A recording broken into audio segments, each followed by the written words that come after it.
Welcome to the 2017 Little League Intermediate Division World Series. This is the U.S. Championship game as Hawaii takes on New Jersey. Winner of this game will be taking on Puerto Rico in the championship game tomorrow. Puerto Rico now the international champion as they beat Venezuela earlier today.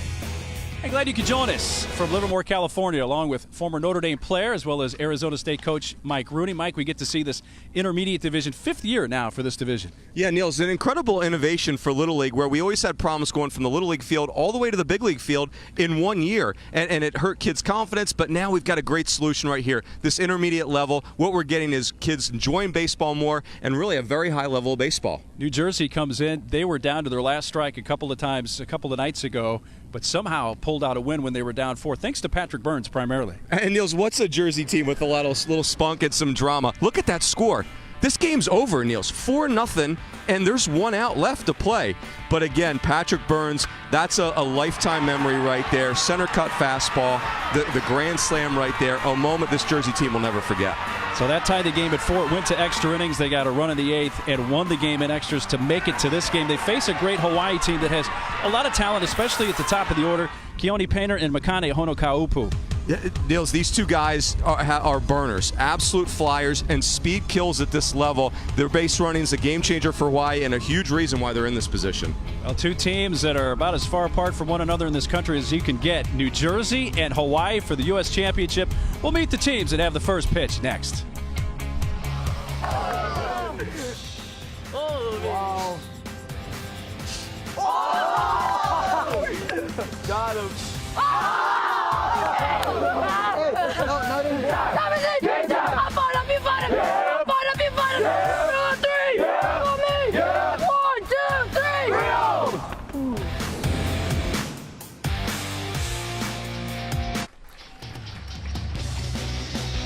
Late afternoon on this Saturday from the East Bay area in Livermore, California, from Max Baer Field for the U.S. Championship Little League Intermediate Division between Hawaii and New Jersey. This Little League Intermediate Division now in its 5th year. The difference between the Little League majors, primarily the fact that it's a 7-inning game instead of 6 innings that they play at Williamsport, and the pitching distance increased to 50 feet and the bases are 70 feet apart. Now, let's meet the visiting team, the West Regional Champion from Central East Maui Little League of Wailuku, Hawaii.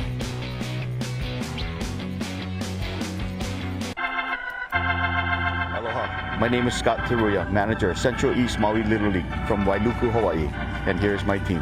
Hello, my name is Greg Winnies, coach, East Maui Little League, Wailuku, Hawaii. Aloha, my name is Jamie Aloy, coach for the Central East Maui Little League from Wailuku, Maui. Aloha, my name is Danelle Daniels and my favorite player is Andrew McCutcheon. Aloha, my name is Kamanavi Kite Kahayali and my favorite baseball player is Mike Trout. Aloha, my name is Dylan Waite, my favorite baseball player is Andrew Benintendi. Aloha, my name is Zachary Pasquale and my favorite baseball player is Derek Jeter. Aloha, my name is Dylan Kokobun, my teammates call me DK, and my favorite baseball player is Ichiro Suzuki. Aloha, my name is Jake Cantero, my favorite baseball player is Javier Baez. Aloha, my name is Vivo Aloy, my teammates call me Little Hamo, and my favorite player is Carlos Correa. Aloha, my name is Kelton Taub, and my favorite baseball player is Chris Bryant. Aloha, my name is Makane Honokaupu. My teammates call me Easy M. My favorite baseball player is Bryce Harper. Aloha, my name is Keone Painter, and my favorite team is Angels. Aloha, my name is Davin Lewis, and my favorite player is Mike Trout. Aloha, my name is McKay Foley, and my favorite player is Bryce Harper. My name is Andrew Tiria, and my teammates call me Kahiao, and my favorite baseball player is Mike Trout. My name is Matthew Dene. My teammates call me Matt. My favorite player is Mike Trout. And my name is Mark Neely, play-by-play announcer, and my new favorite nickname is Little Hammer. That's outstanding. Look at the folks that have made the trip from the islands. Maui is the home site for Central East Maui Little League.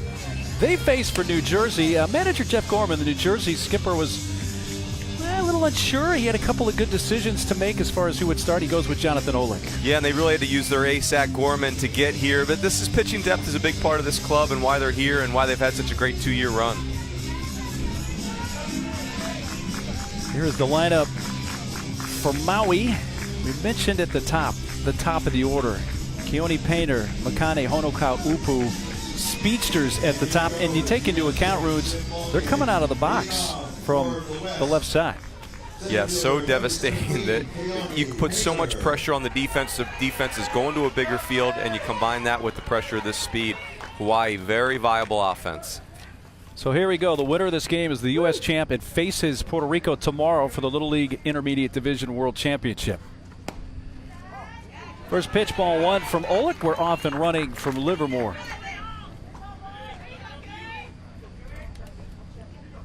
Painter's family here, including Mom Renette.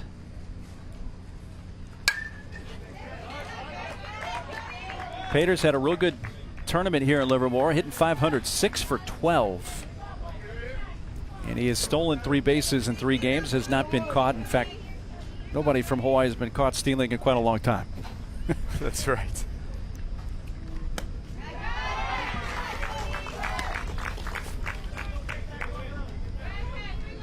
They call Jonathan Olick Big Cat.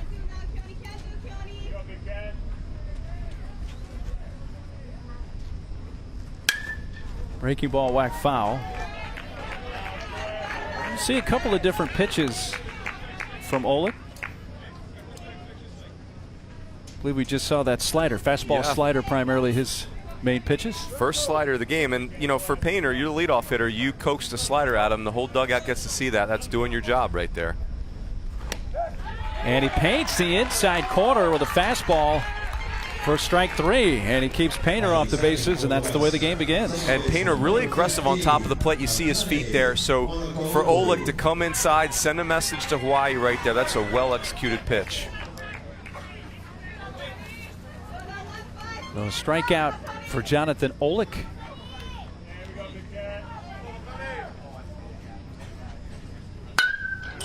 First pitch fouled off by the Hawaii second baseman, Makane Honokaupu. This was the best nickname, I thought, Niels. Easy M. That's not because bad. then you don't have to say Makane if you're struggling with that. Not that you are. You nailed it. Well, we need a nickname then for Honokaupu. Yeah, Easy M. Here we go. Hence the name. He is a big Steph Curry and Golden State Warriors fan, so he's been right at home here in the Bay Area. It's a good little breaking ball for Olick, and he's going to need it. This Hawaii team, very offensive.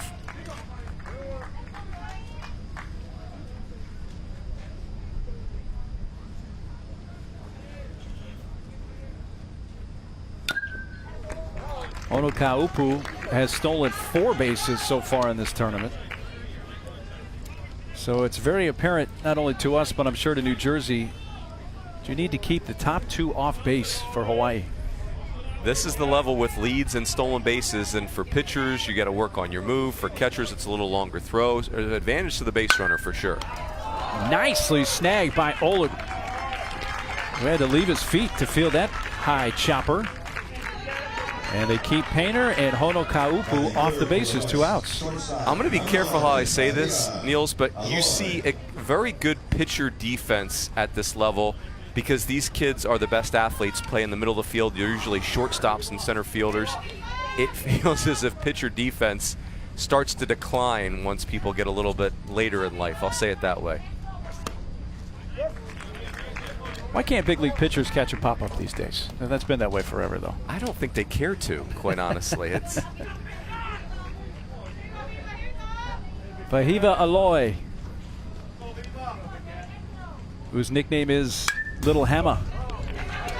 And he stands in there with some attitude. The socks are up, which is awesome. Got the sign.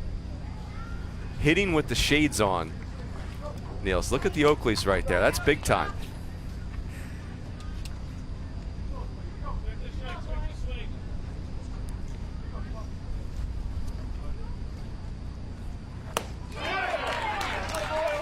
Well, Jonathan Olick with an early statement. Sets down Hawaii in order and strikes out 2. We'll meet New Jersey when we come back.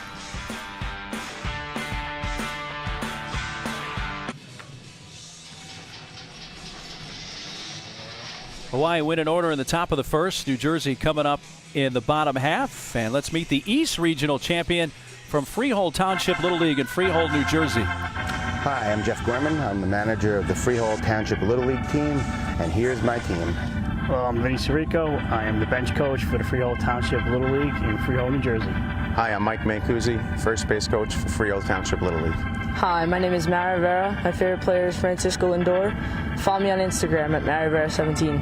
Hi, my name is Anthony Sirico. My favorite baseball player is Derek Jeter. Hi, my name is JJ Donahue, and my favorite baseball player is Bryce Harper. Hi, my name is Patrick Burns. My favorite baseball player is Manny Machado. You can also follow me on Instagram at PatBurns16.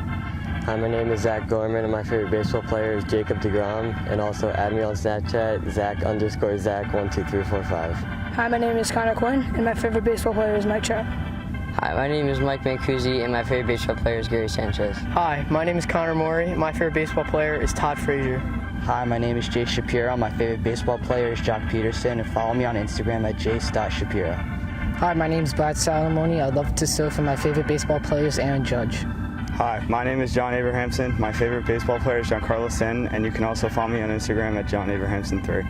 Hi, my name is Jonathan Olick. My favorite baseball player is Todd Frazier, and follow me on Instagram at John Olick.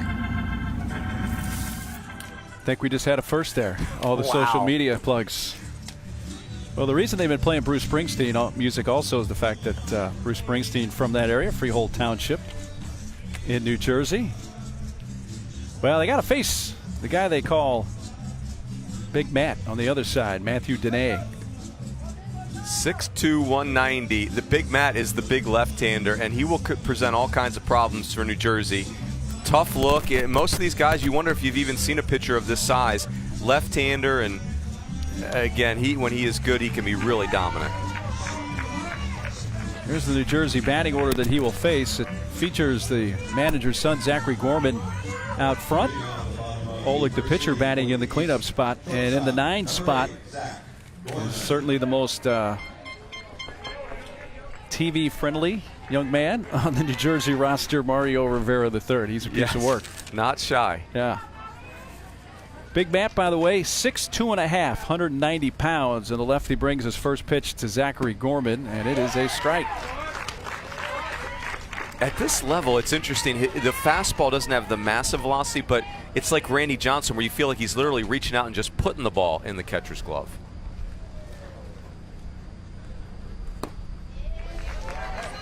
A 4-pitch arsenal for Dene. The first 3 are pretty common, so not to steal your thunder, Runes, but fastball, curveball, changeup, and the 4th pitch is the one that really intrigues me. And that's the forkball that he will throw. Right back to the mound, and Big Matt makes the underhand toss to get Gorman. There was a time, Niels, where it wasn't super unusual for someone to take on a forkball as a changeup, just a variation of the changeup. Then the circle changeup grip became so popular, and it kind of disappeared. People either went split finger fastball, which is a much more violent pitch. Forkball is just change your grip, throw a fastball. Split, you're really trying to manipulate the ball at the end at the release. Jace Shapiro, the center fielder.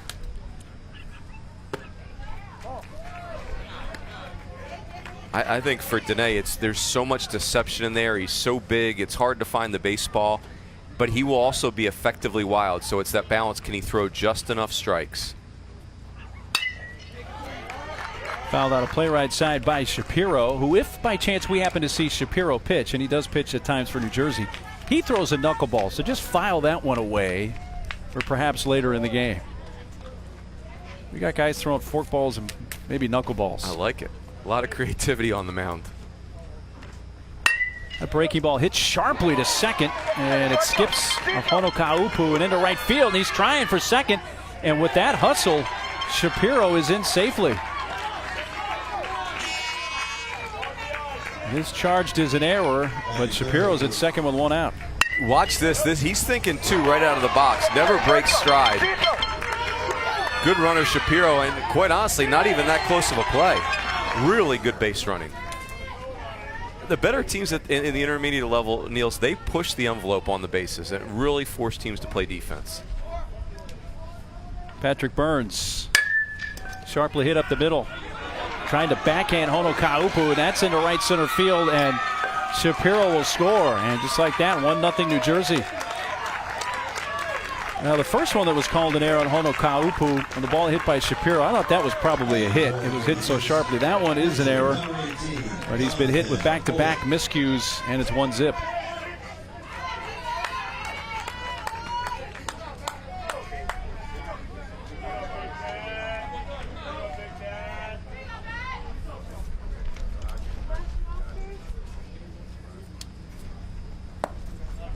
Counting in.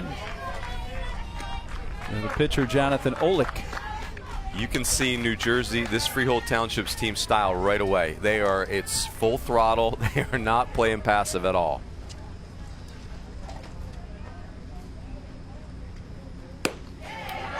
Well, when you think New Jersey, you think passive and low-key. That's right. Laid back. Not. Non-confrontational.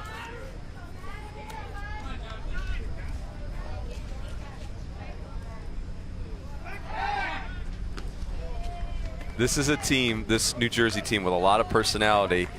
And if you saw the introductions, Mario Rivera starts it off. He is a kid with a big personality, and the team plays that way.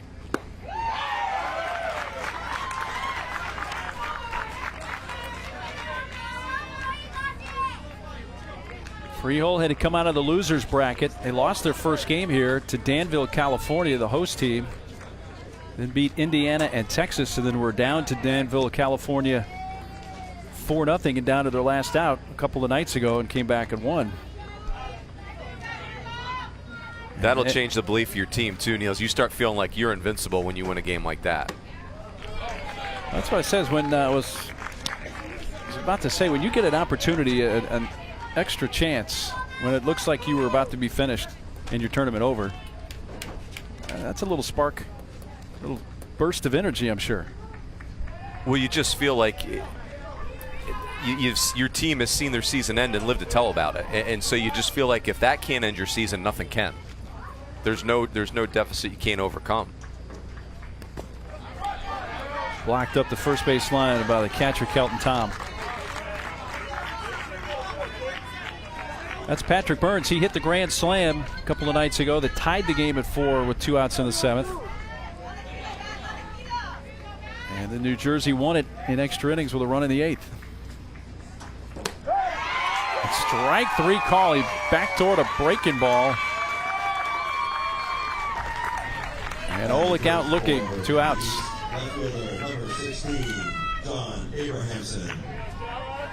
We asked Burns where that home run, the grand slam the other night, stands as far as career highlights. And he thought about it for a second, then he said, yeah, probably at the top. That's right. And it'll be the same answer in 40 years. That is so great that that's on video. That's something that Patrick Burns will show his, generations of the Burns family in 40 years.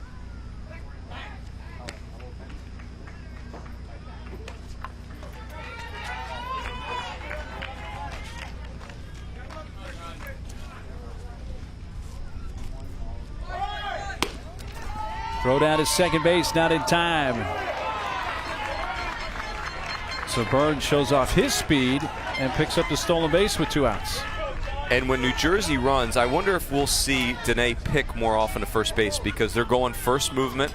As soon as Dene's foot comes up, they take off, so the catcher Tom will have no chance on the throws. They might just have to pick more often. John Abrahamson hits it towards second. Sinking liner, trapped Ahono Kaupu. He throws to first for the putout. So New Jersey picks up an unearned run, and after one, they lead 1-0.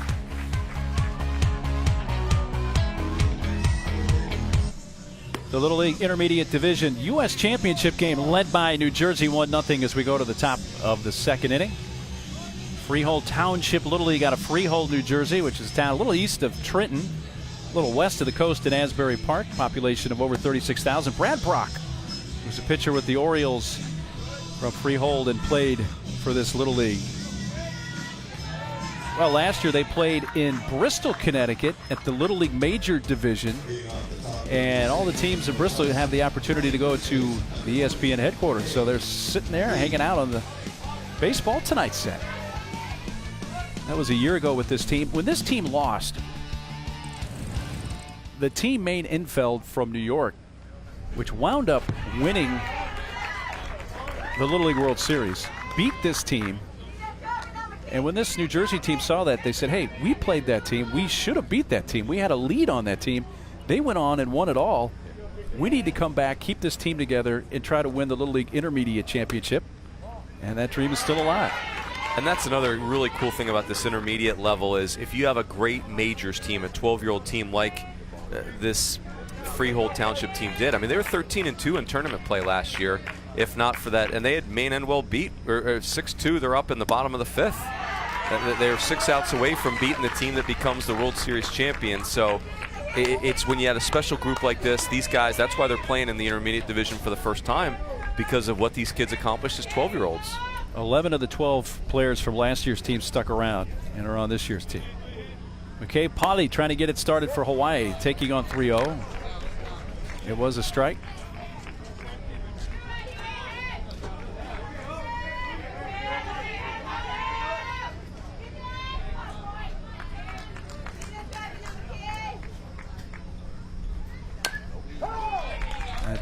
Came up and hit his bat a second time. So from 3-0 to 3 balls, 2 strikes on Polly. I think about that, Niels, for this team from Jersey. They had to win their district, then their section, then their state, just to get to their, I mean, to get to, people I think forget sometimes, to getting to Williamsport, just that alone is a magical run. It is so challenging. So many great teams out there. Well, Olick comes back after falling behind to Polly 3-0 and records the strikeout, and Olick has fanned 3 of the first 4 batters.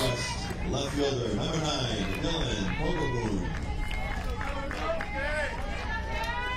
Olick doing a nice job throwing his fastball in all 4 quadrants. It's been up, it's been down, in and out, keeping these Hawaii hitters off balance. Dylan Kokoboon, the left fielder, going after the first pitch and fouls it off.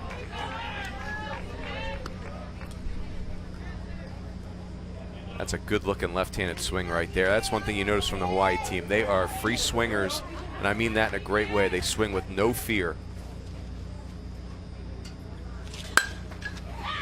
Out to the shortstop, Zachary Gorman. 2 outs in the Hawaii second. Batting 6 for the West, pitcher number 22, Matthew Dene. That'll bring up the Hawaii hurler, Matthew Dene.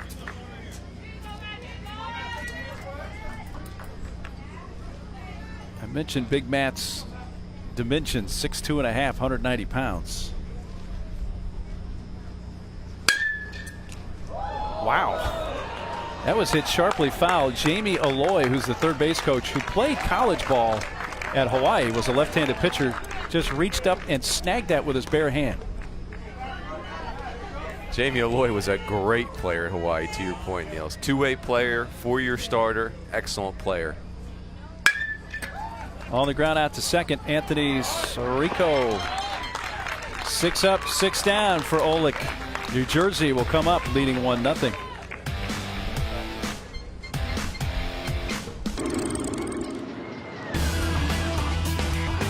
Tiger hits one to center field. That's hit well, and that will bring in Tokishi with the second run for Hawaii. Bounces off the catcher Chung, and here comes Crawford from third with the third run of the inning for Hawaii. And Central East Maui Little League, Wailuku, Hawaii, have won the 2016 title. Well, might it be deja vu all over again for Wailuku, Hawaii? This Little League, not the same players, but this Little League, Central East Maui Little League, won the Little League Intermediate Championship here a year ago. Shane Victorino and Kurt Suzuki each played for Central East Maui Little League. 2 really good big leaguers right there.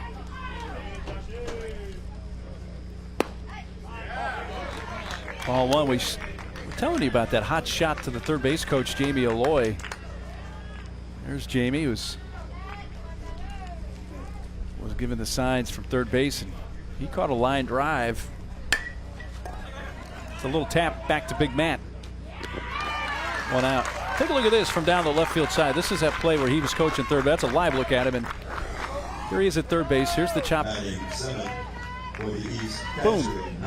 Yes. And a real speed. That thing was moving pretty good. Still has a lot of athleticism in the guy. Seriously, that was a good player at Hawaii. Here's real speed.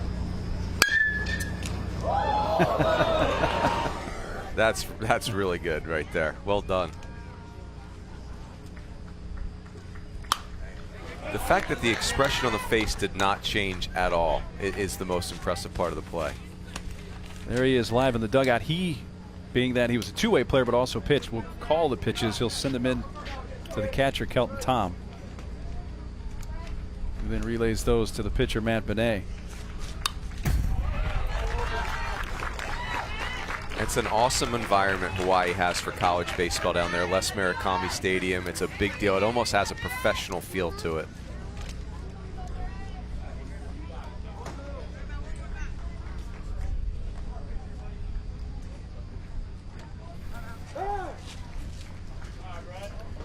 I mentioned that Kurt Suzuki played for this Little League. He keeps in touch with him. In fact, that's his equipment. You may be able to get a shot. He's got the throat guard there. It's blocking it, but the top of the chest protector has Suzuki's name there. So it's actual gear from Kurt Suzuki, big league catcher. There you kind of see it right above. Zook? Yeah, it looks like it says Zook under there. There it is. Yeah, Sweet. and the number. It's the benefit. He's played for a number of teams now, and every time you get traded, the equipment's got to go somewhere, right? Got to get the new colors. Brad Salamoni, who's the catcher for New Jersey, up at the plate. There it is. There's a good view of it. Nice. That's awesome.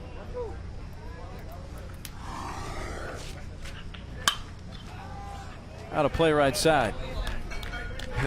These kids right in this Little League are the only ones that hope Kurt Suzuki keeps getting traded, because every time he gets traded, that's new gear for the squad. Keep getting some gear. Kurt spent quite a bit of time his big league career in this area playing for Oakland. Yep. Came up with them.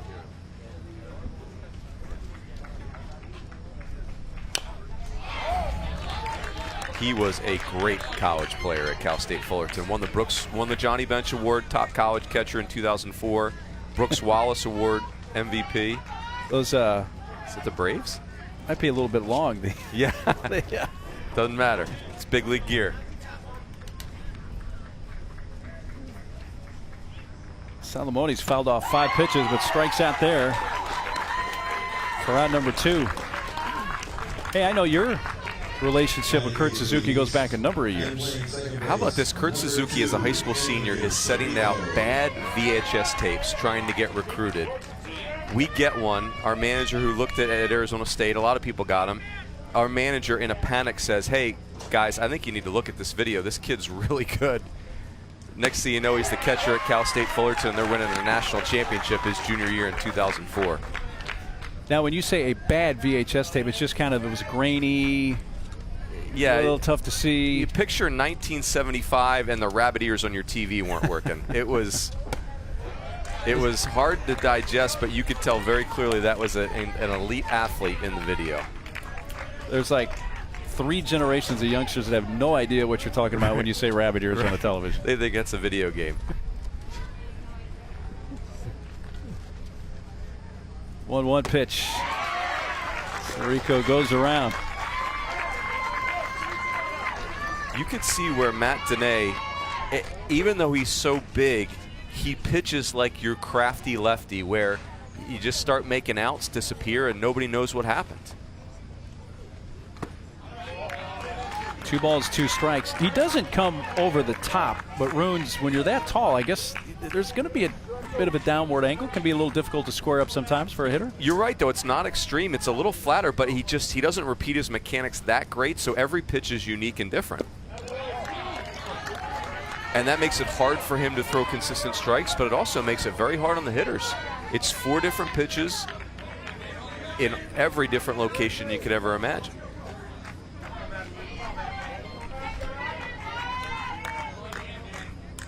Sirico's battled back to take it to a full count. And he works the 2-out walk. First walk allowed in the game by Matt Dene.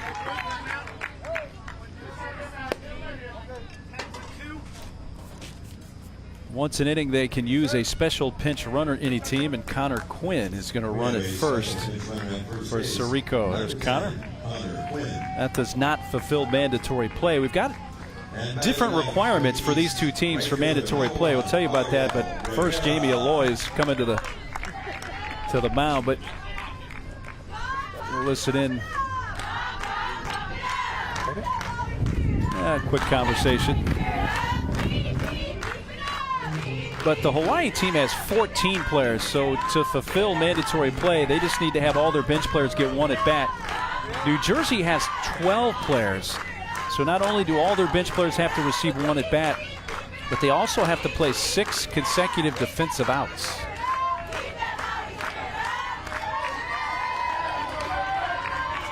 Mario Rivera, the right fielder.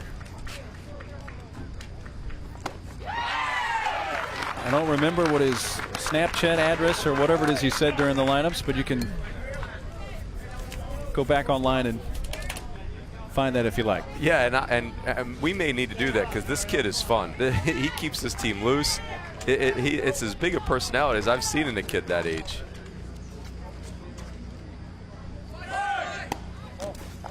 There he goes to the throw.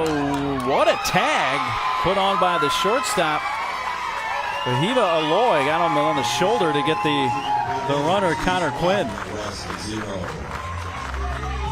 The throw not perfect, Niels, but Aloy is a really good athlete and instinctual shortstop. Watch his catch and right down. Very athletic Hawaii with that out.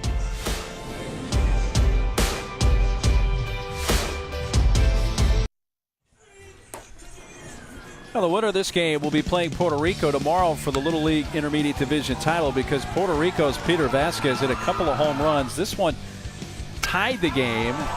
Actually gave them a 1-0 lead. That one tied the game, and Jorge Rodriguez added a moonshot of his own, and Puerto Rico was impressive in a 10-2 win. Strong home run, stronger bat flip.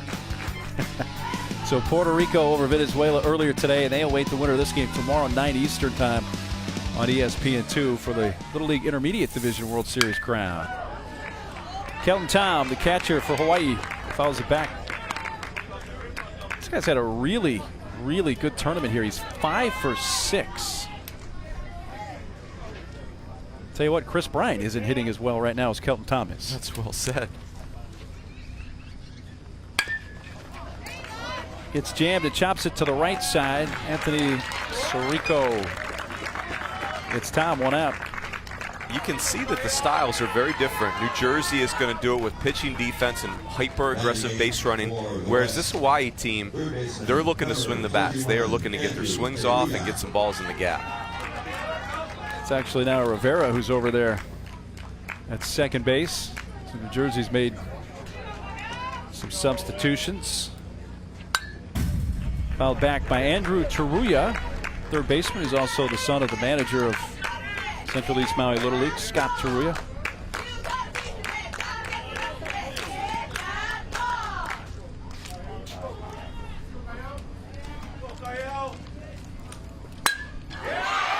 That's to left. Takes a couple of bounces to the fence. J.J. Donahue now in left field retrieves it, but not before Taruya standing at second. He represents the tying run. There's the first Hawaii hit, and it goes for extra bases. Yeah, what an approach right here. Gets a ball up in the zone. Works inside out. Perfect time for the special pinch runner.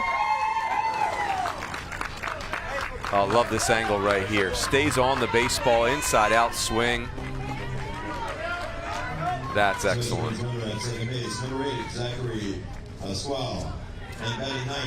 Second hit of the tournament for Taruya. They both have been doubles. Zach Pasquale is the special pinch runner at second base for him. So Pasquale represents the tying run, and at the plate, Donnell Daniels, the Hawaii right fielder.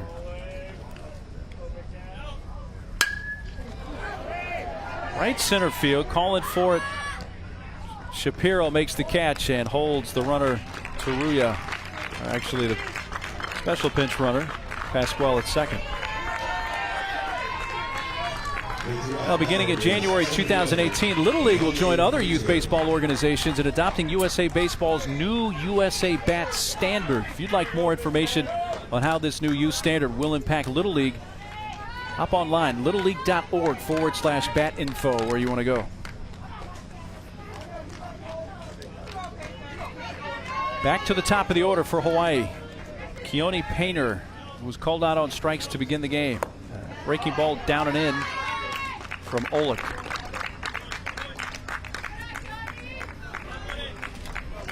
You see Painter, Niels, is all over the dish. He's going to force you to pitch in, and New Jersey has done it. To the right side. Off Rivera. Here comes the tying run, and it's 1-1. Well, there was a big hole on that right side. Painter sent it that way. A long way to go for Mario Rivera. Rivera was over covering second base. Wow, so they're pitching him in, but playing him oppo. Very interesting. You wonder if they have a scouting report that says that. But for Rivera, it was going to have to be a perfect pick there because Painter's a flyer. You know, that you're going to have a tough time getting him at first base. But very interesting. You're pitching a guy inside, and yet you're playing him oppo. Time requested as the manager, Jeff Gorman, coming out. That was scored as a base hit. That has tied the game. Let's listen in to the manager, Jeff Gorman. Are we clean on this? Are we clean on that? We missed that, right? That was I gave Mike the box, right? That means you throw over or fake, and then you get in and you quick pitch, right? He just gave me the one. That's why it took a while to do it. All right? I gave it after, but he looked at first. Okay. All right, I want you to take the steal. I want you to pick your head up, because if you pout, then I'm sending you on the bench. All right, good. All right, throw him a curveball low, okay? Curveball low. Yes. Well, ruins the discussion there, especially at the top, about that situation where Rivera was trying to hold a runner at second, left that right side open. And I love how the catcher Salamone was very forthright about, hey, I was going to give that sign, but he had looked to first base. You could tell there's a lot of trust on this team, and they've been together because they were very forthright in what happened. Really cool to see. Now you got Painter at first, who is a big threat to run, and he doesn't waste any time, and he's going to be easily at second if that ball even got passed. We were talking with Hawaii folks. They were talking about Painter and Honokaupu running on the bases. Said, yeah, they steal bases. In fact, we can't even remember the last time they had to slide to steal a base. They go in standing up, and there's another example. Crazy, crazy speed for these first two hitters. And when they get to work together like this, doubly dangerous. Gorman had to come flying over to get that pickoff throw from Oleg. It's almost a balk right there, Niels, too. I mean, that lead foot's got to get past the rubber. And all these little nuances, that's the neat thing about the intermediate level. You're dealing with the running game at a new level. Hit on a line to the third baseman, Connor Morey, but Hawaii ties it up on the RBI hit by Painter.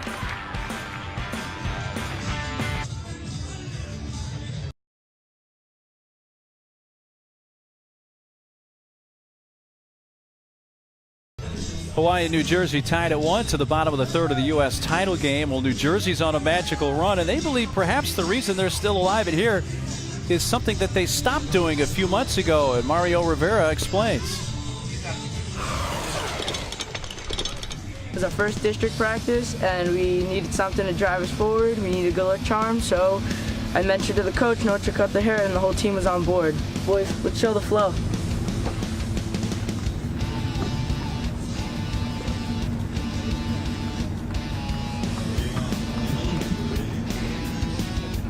So no haircuts.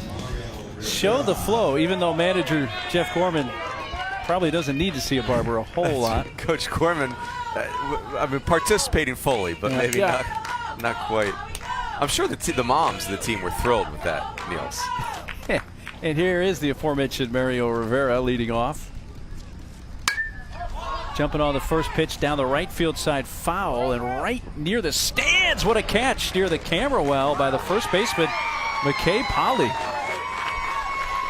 A great awareness of that spot in the field. And one pitch, one out. That's a big league play right there. I mean, you got the umpire to deal with, plus the fence. Boy, that's a really nice job.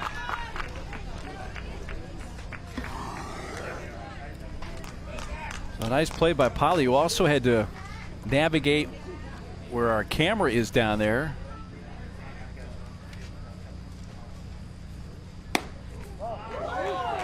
This is an important inning for the New Jersey team because mettete is starting to settle in and find multiple pitches for a strike, and you don't want to let him get in a groove.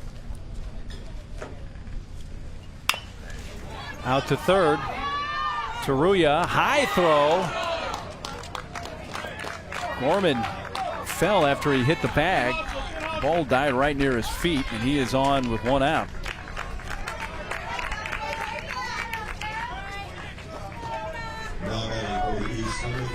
There'll be a throwing error charged to Taruya that puts Gorman on. So that's 3 errors now charged to Hawaii already in this game, and the run that New Jersey scored in the first was unearned. Jace Shapiro, center fielder for New Jersey, shows bunt and takes ball 1. It's not that the Hawaii team is poor defensively, but it clearly feels like offense is their calling card. They're looking to outscore people. At third base, I think it's the most underrated throw in the infield, how difficult that throw from third base can be. Gorman on the run, the throw, the tag, not quite in time. Eloy put on another good tag. He got Sirico earlier, but that time Shapiro's in safely. Boy, Eloy is a good player. Watch him just keep the ball down there right to the runner. That Gorman who slides in safely. Boy, that's beautiful infield play right there. Just goes right to him. Now Gorman had clearly beaten the ball, but Eloy did everything he could with that.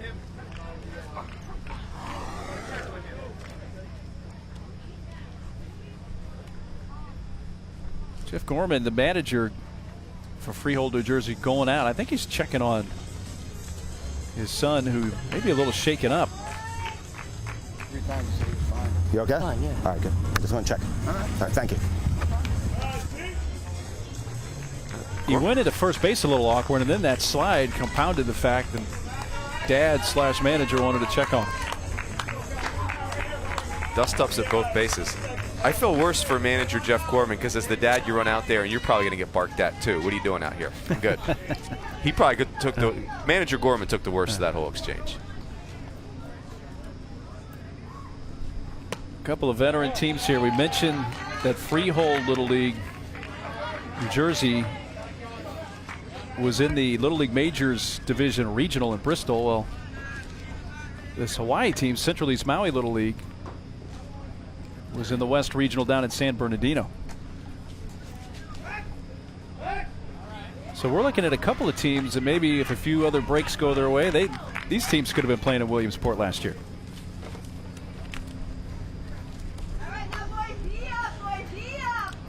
Again, the Williamsport's so difficult to attain. There's a lot of great 12-year-old majors teams that don't make it to Williamsport. Teams with great players, and I really feel like we've got 2 of them right here. This is the U.S. Championship game in the Little League Intermediate Division. The winner will play Puerto Rico tomorrow for the World Series title.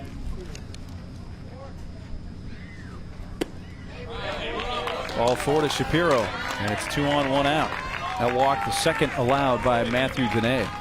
That's the one thing that will be a challenge for Hawaii is because Dene doesn't have that tremendous out pitch, the errors could be an issue. He needs the outs that the outs that he gets with a good pitch have to be recorded. Can't give New Jersey extra outs.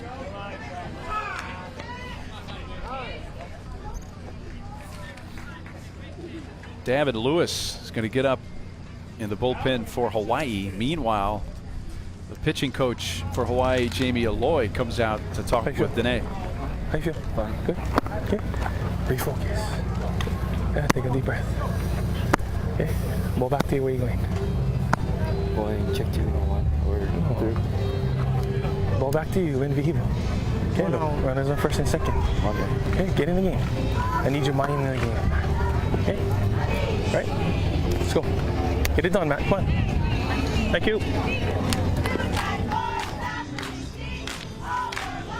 There's David Lewis, who's now up for Hawaii.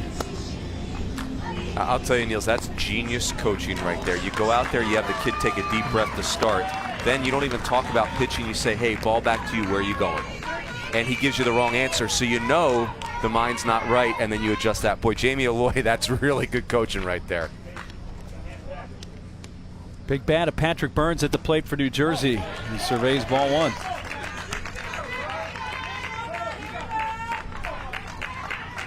Burns reached on an error his first time up.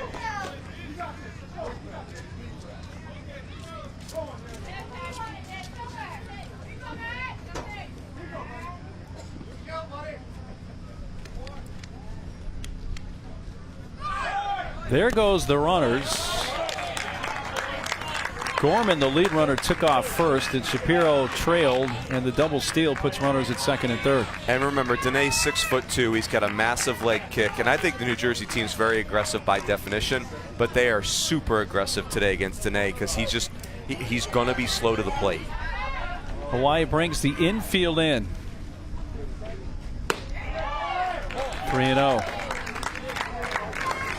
The only thing you can do if you're Hawaii is pick a lot and hope that you catch them. And I think you would catch New Jersey because they're so hyper aggressive. But that's just a big leg kick. It's the nature of being 6'2".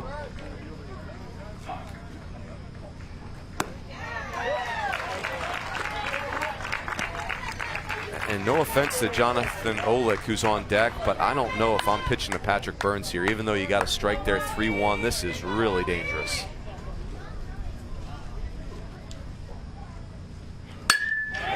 Lined into right for a base hit, and that will bring in two. Gorman and Shapiro come in on a 2-run single for Patrick Burns, and it's 3-1 New Jersey. You were just saying, Runes, be careful to Patrick Burns, or he could burn you. You know, it's two things with Burns. He's a good-looking hitter. Some kids just have that gift to hit, and he stands in there like there's going to be a line drive coming, and then there's the recent history. I try far off the line too. Okay. Okay. Jump.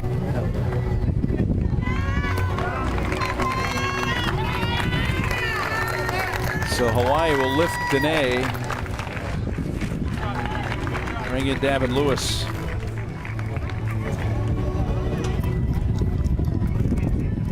One out, Devin. Come on, kid. Yeah. So Lewis, the new pitcher, and we'll step aside for 1 minute. New Jersey has taken advantage of 3 Hawaii errors to open up a 2-run lead and have chased the Hawaii starting pitcher Matt Dene. And that has brought in Davin Lewis for Hawaii.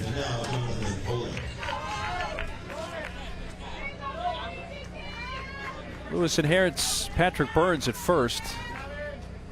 With one out, and the cleanup hitter up, Jonathan Olick.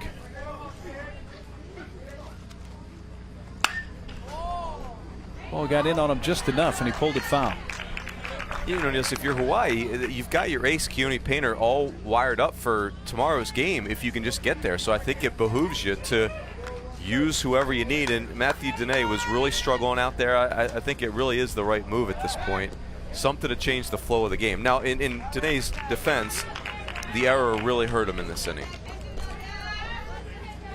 Yeah, the one-out throwing error allowed Gorman to reach. Since then, Shapiro walked, and then Burns with a 2-run single. And historically, Runes, Hawaii has been not only just this particular team, but at different levels, very good defensively. Teams out of Hawaii rarely beat themselves. And these teams are traditionally very athletic. And this is no exception. This is a very impressive unit for Hawaii.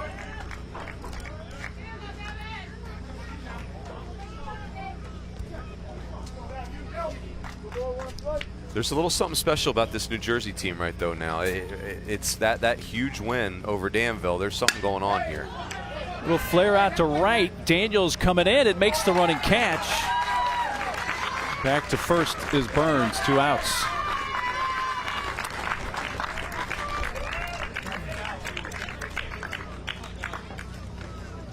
With 2 outs, batters number 16, John Abrahamson. Guy they called Johnny Boys at the plate, John Abrahamson.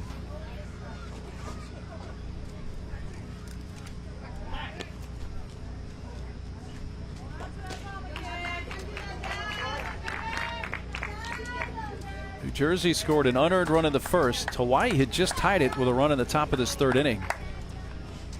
But New Jersey has played it 2 so far here in the bottom of the inning to go up to.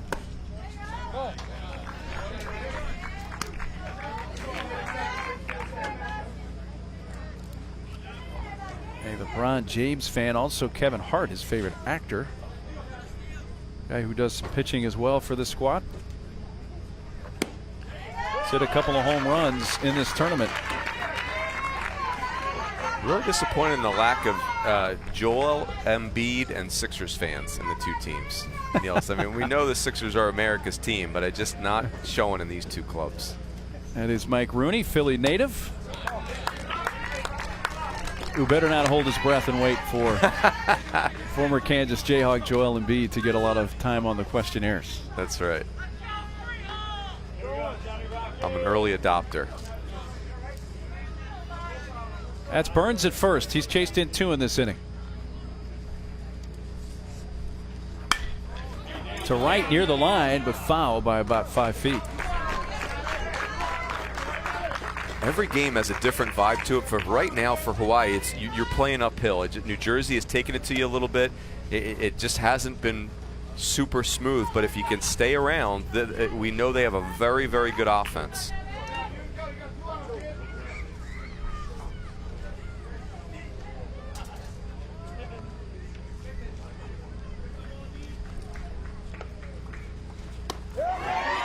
Well, that was a big curveball from Lewis, and Abrahamson could not lay off. But New Jersey adds 2, and they lead at 3-1 at the end of 3.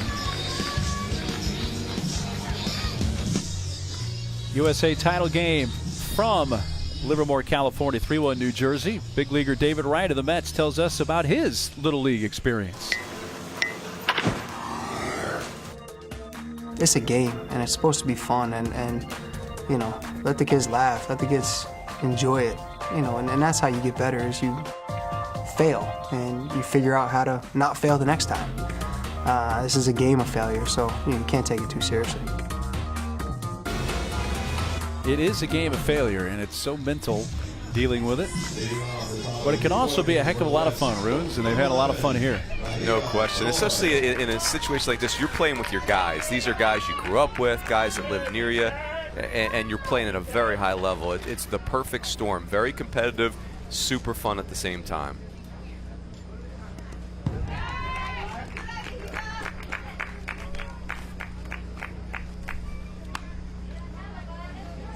Mahiba Aloy struck out his first time. You hit with the shades, Niels. You know you're a baller. That's an awesome level of confidence. I am all in on that. And then hit a rocket to right center field. Oh, we get over the head of the right fielder Quinn, picked up on the track. And the sunglasses that are carrying Mahiba Aloy to second base gives him a leadoff double. Mahiba Aloy is a really good player who just hasn't filled out yet, and when he gets stronger, you can see nice leg kick right there, healthy hack, uses the whole field. This is going to be a very good baseball player, and that's no shock knowing how good of a player his father was. And Jamie Aloy, a coach on this team, a very good player at the University of Hawaii in the late 90s. Also got drafted, big league draft by San Francisco Giants.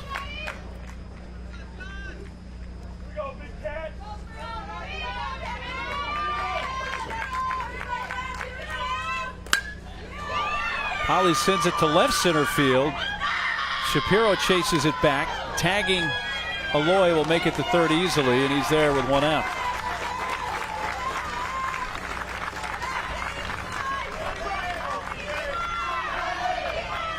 Again, Niels, the instincts for Aloy, he gets a little bit aggressive there, right back with nobody out. He knows with nobody out, his job is to tag.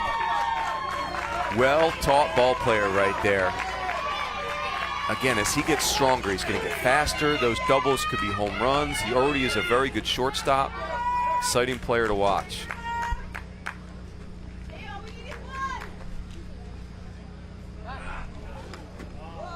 Yeah, they tried to deke him there. He had the third baseman, Maury, come in to guard against a possible bunt, and Gorman, the shortstop, tried to sneak in behind him to take that pickoff throw from Olick. It's an interesting choice, though. Eloy's at the runner at third. His dad's the third base coach.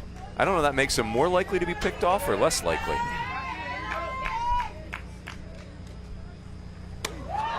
Way high and snagged by Mancuso, who's the catcher back there now. He took over for Salamone an inning or so ago. If you're Coco Boone, you can be aggressive right here. They're probably not going breaking ball because a pass ball or a wild pitch scores the run. You get a fastball right here. And that's belted to right. That should be well deep enough. Quinn makes the catch, and absolutely no opportunity to get Eloy, who brings in Hawaii's second run, and we have a 1-run game.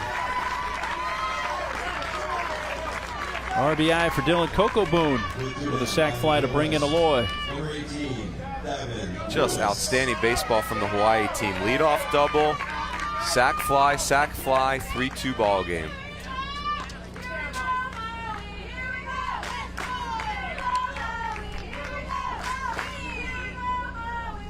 Yeah, they're appealing that he left early, and there would have been absolutely no reason for Eloy to leave early with his speed. But New Jersey said, well, let's roll the dice and see what happens. I would contend, though, Niels, that most Little League players are better at doing appeals than big leaguers are. That's one of the things I'll never forget being taught as a Little Leaguer, how to execute an appeal. What a hot shot off the mitt. Abrahamson throws late. And Matt Dene is on. That is a base hit for Matthew Dene. Actually, Davin Lewis, I should say, the pitcher who came in to replace today. This was a shot. Well hit, and also going to the opposite field right there, letting that fastball from Olick travel. Easily safe at first base. Good piece of hitting right there. Lewis on with a base hit. He represents a tying run. Here's Kelton Tom, the catcher.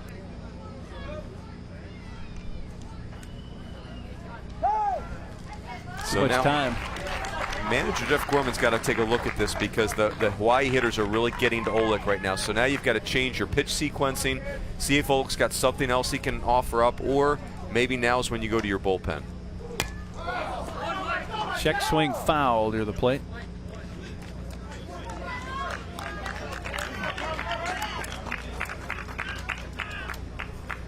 Jeff Gorman, the manager for Freehold, New Jersey.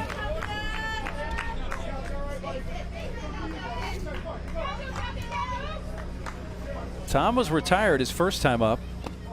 He swings at a big breaky ball. It's 0-2. He had reached base safely in 6 of his 7 plate appearances in this tournament coming into this game. 5 hits and a walk.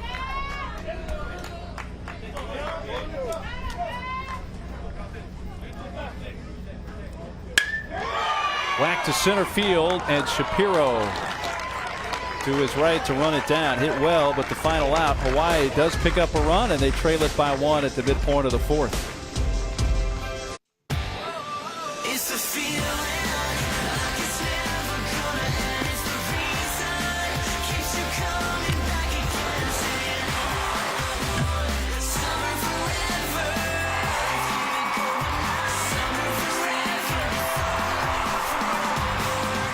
All the action at Williamsport gets underway August 17th. Great 10 days. Sunday Night Baseball is even going to be in Williamsport this year. The Cardinals and Pirates are going to play at Bowman Field, not far from the Little League complex. That'll be a big deal. That is awesome. Newtown Edgemont Little League, Niels, 1967. They went to my hometown Little League went to Williamsport in 1967. And I think every kid born in my town knew that fact. Really? It was such a big deal. Passing along the history. I love it. Connor Quinn leads off for New Jersey. They have the 3-2 lead. But all 3 of New Jersey's runs are unearned thanks to 3 Hawaii errors. The Hawaii runs are earned.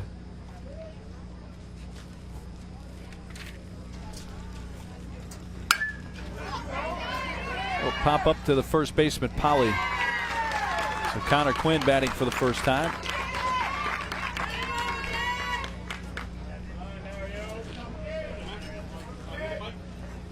This is really the time of the game where this New Jersey club's got to add on to their lead. It just feels like that Hawaii offense is getting going. Michael Mancusi. Bad here. He took over behind the plate a few innings ago. Again, the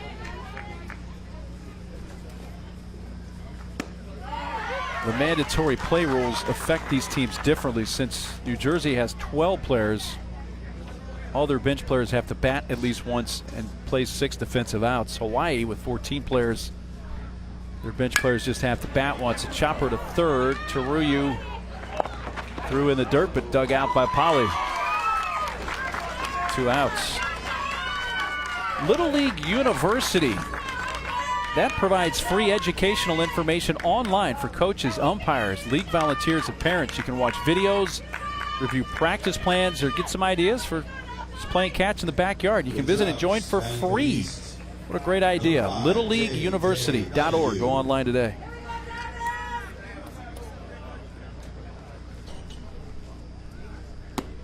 J.J. Donahue, who took over in left field, bats for the first time.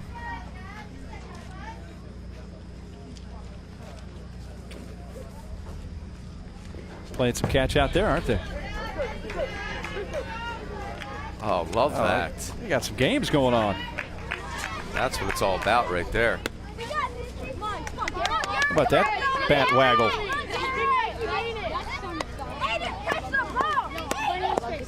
Gary Sheffield will love that. Yes, well said. 2 balls, no strikes. J.J. Donahue, who's a big Bryce Harper fan.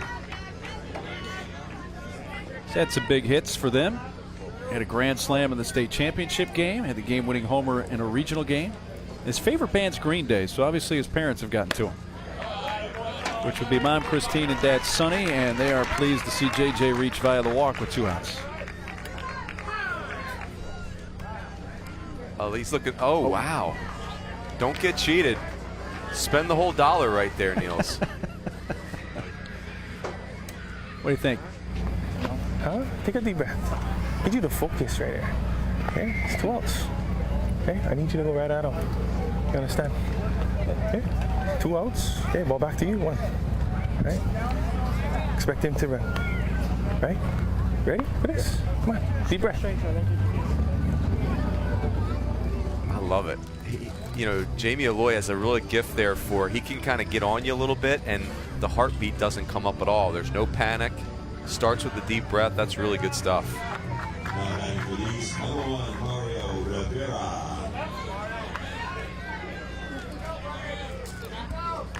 Hammond Lewis will face Mario Rivera III, who I believe told us in the introductions of the lineups that his social media is Mario Rivera 17 at Snapchat or something like that. I think he started with Instagram. Oh, it was an Instagram. So sorry to I gotta get. Well, no, step on your social media I need toes to be there. corrected, and my social media toes have been smashed many times. I'm going to say you won't be his first follower on Instagram. I'm just going to throw that out there. No, I'm sure he's got pretty good group. And I'm sure he's been really busy social media-wise from Livermore. I bet all these kids have. No question. Can you imagine flying cross-country to be here in this World Series? How cool that would be. It's big time. Really? How about these kids told Jeff Gorman, the manager, hey, we want to travel in a suit and tie. Yeah, that was a cool story when he told us that yesterday. Cool. So the kids wanted to dress up for the flights. That's what they did. Really neat. That's awesome. I really like that story. That's old school. How many kids would think about that, to wear suits on a flight across country? It's like the anti-Joe Madden, where everybody's wearing costumes and all that stuff. But I'm sure Joe Madden has a suit and tie trip every now and again just to mix it up. That probably has to be odd for the Cubs or the Rays back in the day. Just suits and ties, guys. Chopper out to second. Onakaupu's been busy out there. As soon as we're done here, Rhodes, you and me. I'm taking you downtown, brother. Yes.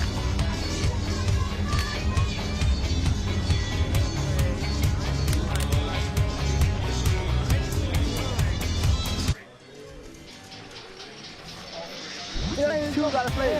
Here, let's go. Both of you guys gotta play.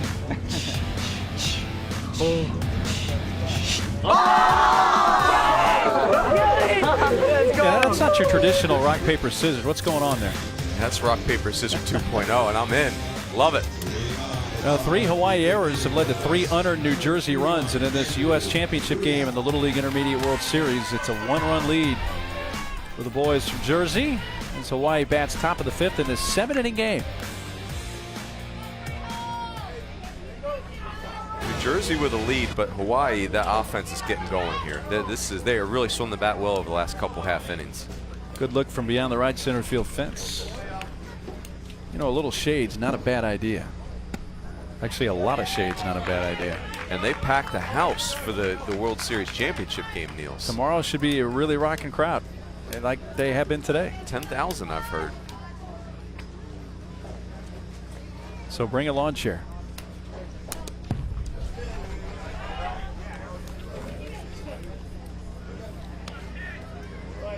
This is the third baseman, Andrew Taruya.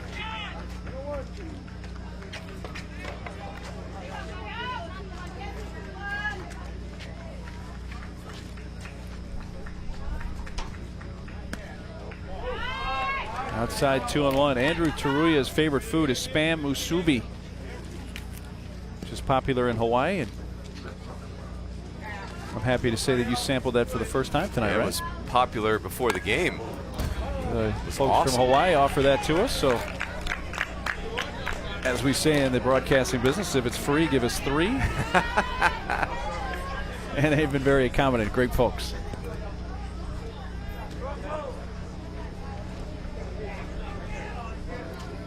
Taruya trying to get him off on the right foot here in the 5th. A 2-2 pitch from Jonathan Olick. Full count. You know, the New Jersey team, you just love how aggressive they are.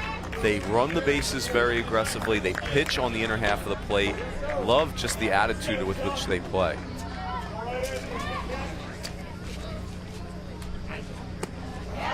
Breaking ball. Did he go around? They appeal, and he did not, says the third base umpire Bob Cass. That walk is the first one issued by Olick.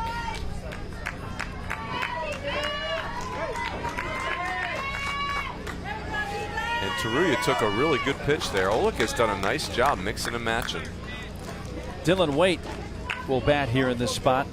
Now batting for the West, number 7, Dylan Waite. His first at bat.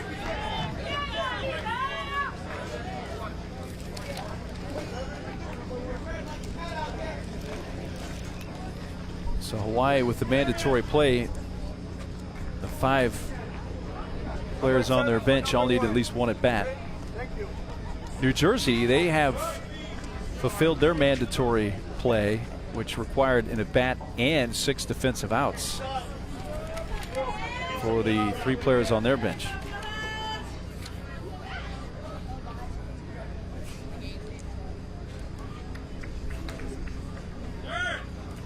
Waite shows bunt, takes a strike, throw back to first, close play, but diving back in, Taruya.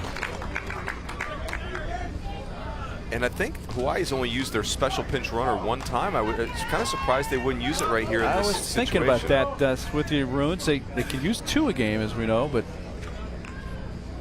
maybe a little early to burn the second one. That does represent the tying run. Bunted foul by Dylan Waite. Pitch count right at 50 for Olick. So he's far exceeded the 35, where he would not be eligible to pitch tomorrow if New Jersey's in the title game against Puerto Rico.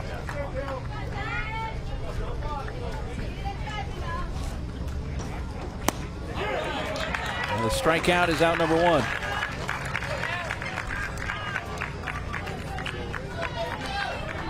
Well, back to the top of the order for Hawaii, and you're at a juncture of the game here, Mike.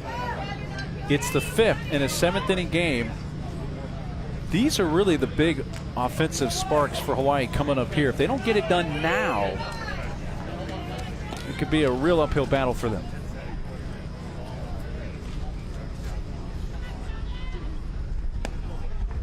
And you wonder if you wouldn't Taruya, the problem is, so Taruya's at first base. He's not a great runner, and you've got Painter now and Honokaupu that are great runners, and so you just don't have a great setup as far as running the bases goes right now. And nothing against Taruya, but if the other runners get on, in a way, he's kind of clogging the bases for the other guys. No question, and it's a good problem because Taruya's he's had great at bats in this game, and that's really where he excels in the batter's box.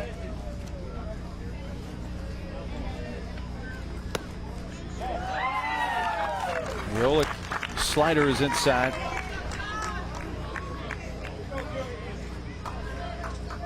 Keone Painter struck out looking to begin the game, but an infield hit in the third chased in a run. There's a strike on 3-0.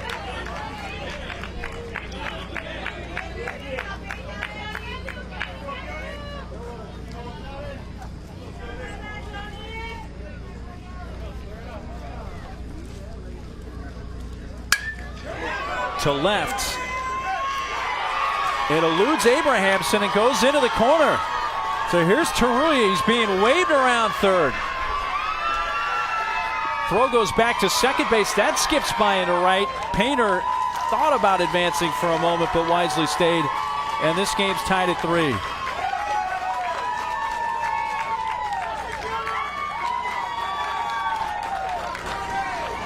Just a good baseball play right here. Works inside out. Ball tailing away. Abrahamson does everything he can. Taruya really has his hands full in the base running play here. Trying to find that next gear.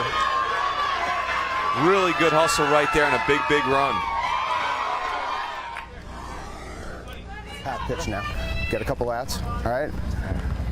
Man, go to third. Mario! Second. Right. Okay. Come on, let's go. Shut this down.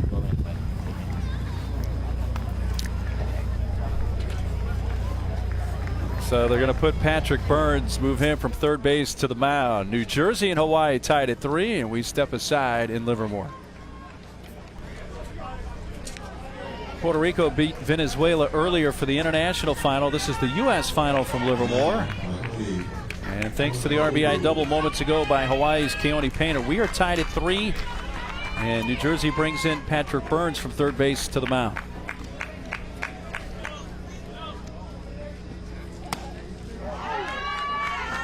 All 1 to Makane Honokaupu. One of my favorite parts of the pitch count rule, Niels, is that you got to have a lot of guys that can throw. I mean, you really have to have a very deep staff, and I think that's awesome.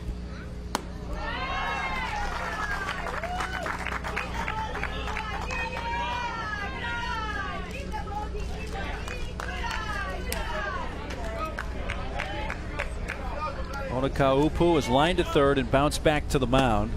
Takes a rip at the 2-0 pitch and missed it.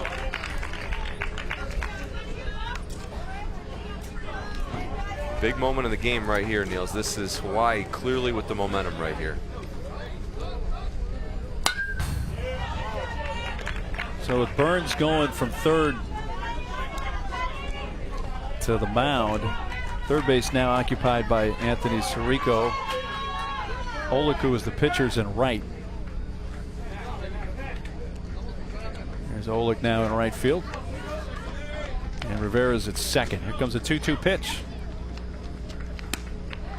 Well, that was a pretty good pitch by Burns. Didn't miss by much near the low part of the zone.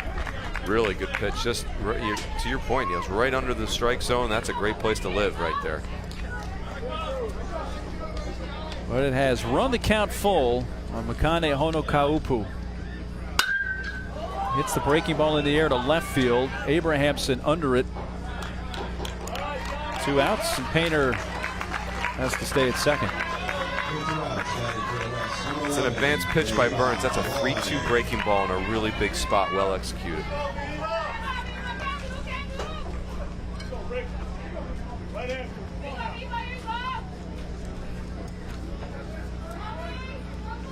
Hiva Aloy. A double and a run scored his last time up. Painter took off with the pitch and it was fouled back, and Painter got a really good jump.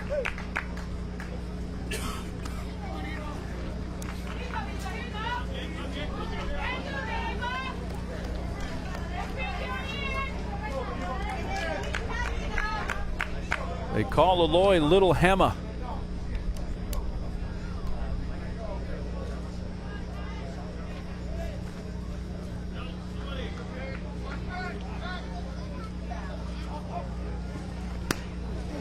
Strike call. And how about that from Painter? Gorman, the shortstop, was trying to keep him close at second. And Painter just easily took third. It's like 4 strides. And it is so crazy how fast he is. And it's just no chance. But Burns gets the strikeout on the breaking ball and keeps it a tie game. Hawaii ties it on the Painter double, and it's 3-3 at the midpoint of the 5th. Little League would like to thank the dedicated volunteers who spend countless hours each year making the program a special experience for millions of kids. Little League also extends its appreciation to its official sponsors like New Era Cap Company and Baseball Factory. They help maintain the strength and leadership of the Little League program. The umpires are volunteers, as are all the Little League folks that make Livermore go and all the other Little League sites in the baseball and softball world. Umpires, Niels, concessions, everything about it, the volunteers. I think about my own dad. My dad volunteered at our Little League for 40 years as an umpire. I'm not saying he was a good umpire, Niels, but he did show up every Saturday morning and volunteer his time. Couldn't resist right there. Yeah. Luckily, he doesn't know how to turn the internet on, so we're good. Did you ever come to bat with your dad calling balls? No, this is after we were done. He was coaching when we were playing. Yeah. Okay. But I heard stories about, many people that got bad calls. It's. Oh. Well, it's a 3-3 game for this U.S. Championship, and the right to play Puerto Rico tomorrow for the Little League Intermediate Division World Title. Both teams it's not been a super clean game, Niels, and I think these are two really good clubs, evenly matched, and it's really who plays clean baseball from here, throwing strikes and playing clean defense, because both offenses can go. Top of the order is up here for New Jersey. Zachary Gorman, 0 for 2, but he's reached on an error, stolen a couple of bases, and scored a run. New Jersey's never trailed. They've seen Hawaii come back to tie the game a couple of times. But all 3 New Jersey runs are unearned due to 3 Hawaii errors, and the 3 Hawaii runs are all earned runs.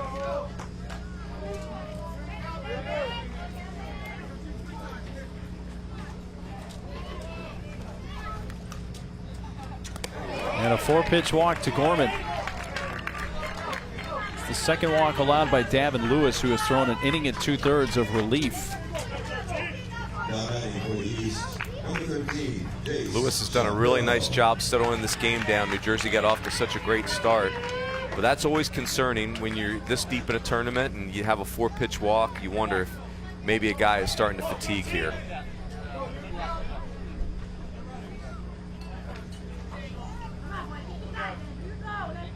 Jay Shapiro, the center fielder.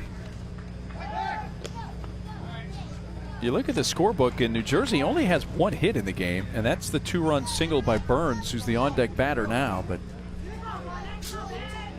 Orman is the runner at first for Shapiro, who scored twice.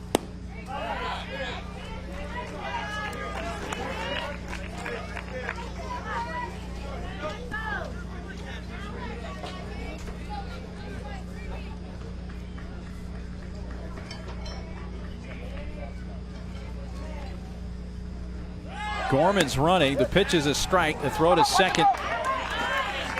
There's the Honokaupu backing up, and a steal for Gorman, his 3rd of the game. Well, we expected Hawaii to do a lot of running at the top of the order, which they have, but really, Ruins, it's been New Jersey's top of the order that's been doing the running. They have been ultra aggressive on the bases this entire game. 2-1 to Shapiro. It made sense against the big lefty Mettete, who those big pitchers are going to struggle to hold runners, but they've not stopped running. I love it.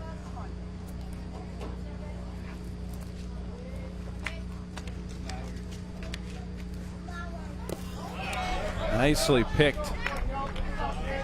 Catcher Kelton Tom keeping Gorman the potential go-ahead run at second. 2 3-ball counts in a row.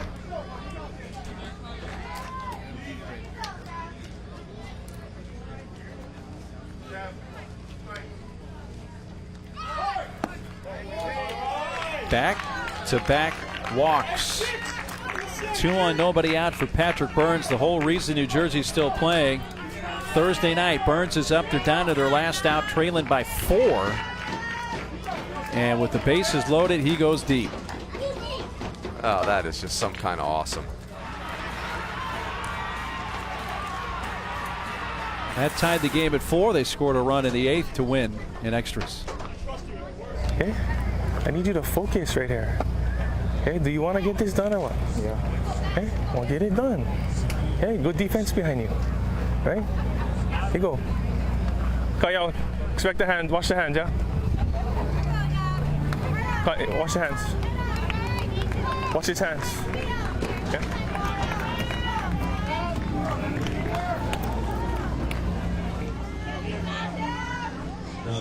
So the message for Davin Lewis, Zach Pasquale is warming up for Hawaii.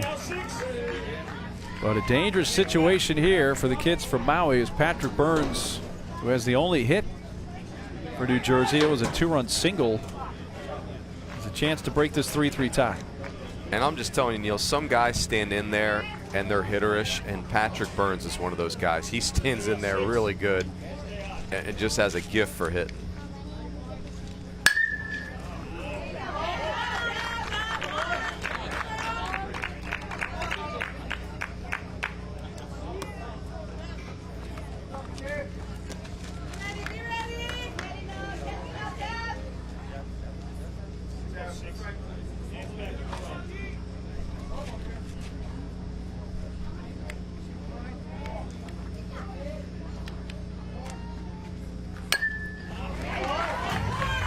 Lewis gets ahead, no balls, 2 strikes. I was going to say that was a really good trip to the mound by Jamie Alloy, because Lewis had not been sharp this inning and really just looked like he had lost the juice a little bit, but 2 really good pitches right there. I think this would be it for Lewis, though. I think if he can get out of the 5th here, they may go to the bullpen.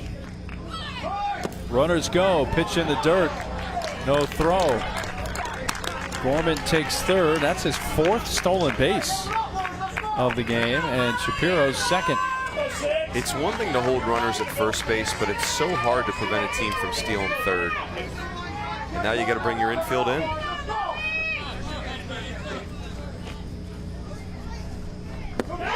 And he gets Burns looking for the first out.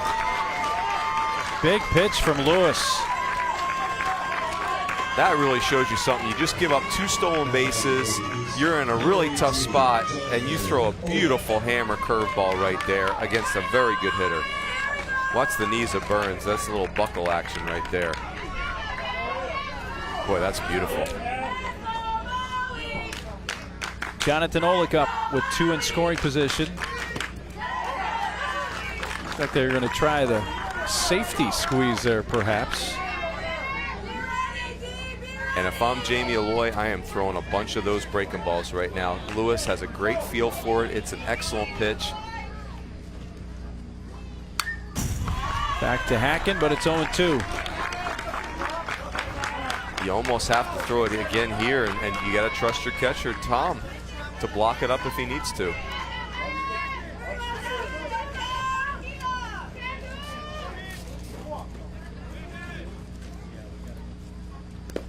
Wow. They do have to throw to first to complete the strikeout. Close. Runner coming home. Safe! Gorman read the throw to first well, and New Jersey takes the lead 4-3. They get the strikeout of Olick. And Rules, it looked like Hawaii had played it well, but just the speed of Gorman gets in. Tom did the right thing in that he tried to address the runner at third base, Gorman. He'd be better off with a pump fake. You see how he's all the way out there towards home plate.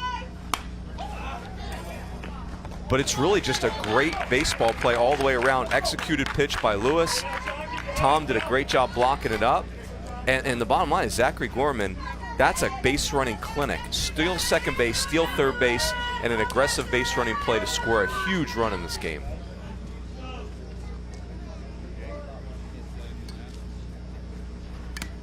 Foul tip off the bat of Abrahamson.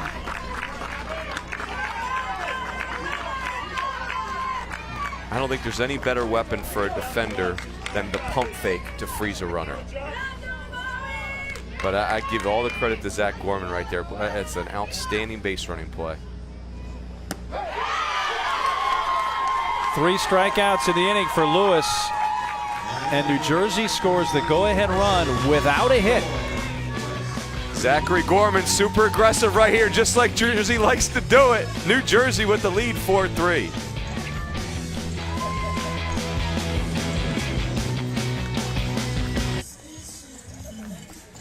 We're about 45 miles from the Golden Gate in the city of San Francisco. We're in the East Bay in Livermore, California. The 2017 Little League Intermediate World Series. This is the U.S. Championship game between Hawaii and New Jersey. The winner plays Puerto Rico tomorrow for the Little League Intermediate Division World title. New Jersey's made the most of their opportunities. They have scored 4 runs, only 1 of them earned on only 1 hit in this game, and have a 4-3 lead going to the top of the 6th. Hawaii still has 3 players that need an at-bat to satisfy mandatory play, and one of those will come up here. We're only 3,600 miles from Maracaibo, Venezuela, by the way, if you were curious.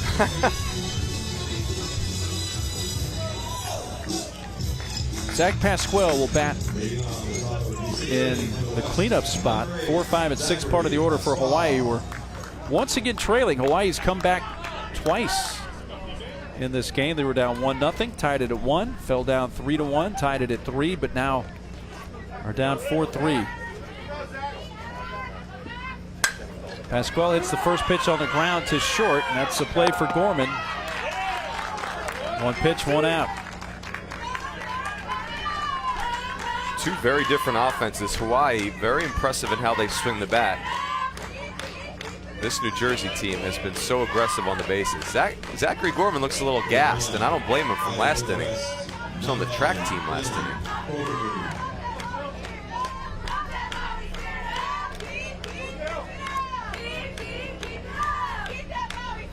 Dylan Kokoboon looks at ball 1 up high from Patrick Burns. See Zachary Gorman and his dad. That's a great memory for me, Niels, of Little League Baseball. It's just talking the games with your dad afterwards. Those are priceless memories. You saw the favorite food for Kokoboon is salmon, and I gave him a little grief yesterday when we were talking to him, like all the great fish you can get around Hawaii, and you pick salmon, the one fish that they got to import 2,000 miles? I like it.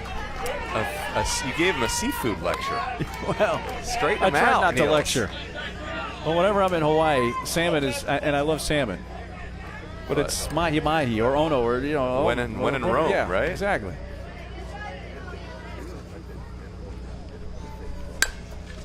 Staying alive, pulls it foul.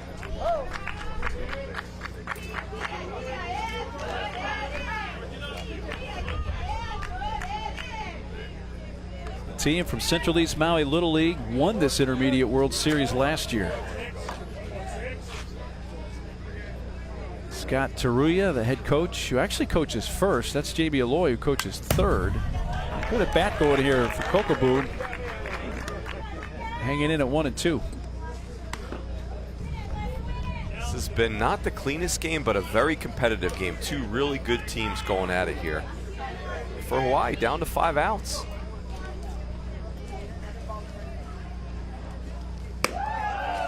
Boy, Burns really geared up there with that hard one and overthrew it. Love Burns' future as a hitter. I just love the way he stands in the box. Now, he's a very good athlete, so he's more than capable of pitching right now. 3-2.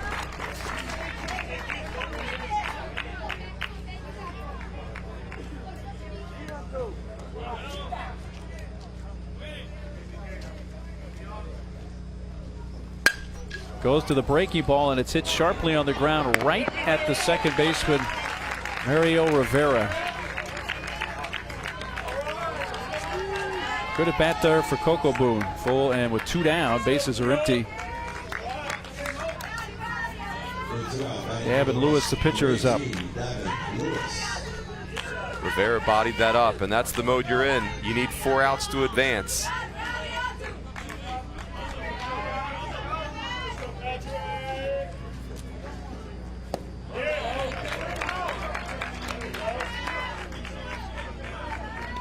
Nice breaking ball from Burns right there. Lewis with an infield hit in the 4th. This time he takes that breaking ball outside.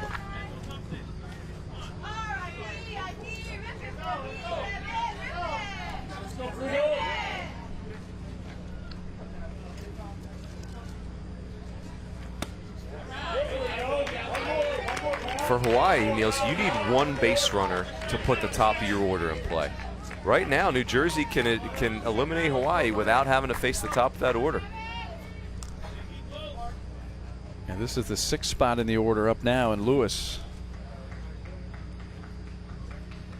New Jersey does not want to see Painter or Honokaupu the rest of the way, because if they do, that means Hawaii's at least got the tying run on, or has them at the plate.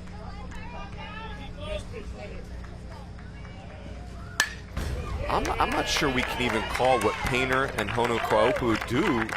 Can we even call that base stealing? They don't have to slide. It's as if they're invisible. They just run to the next base and no one can do anything about it. It's just base taking more than base stealing. I believe it's a superpower, actually. If not, it's close. Yes.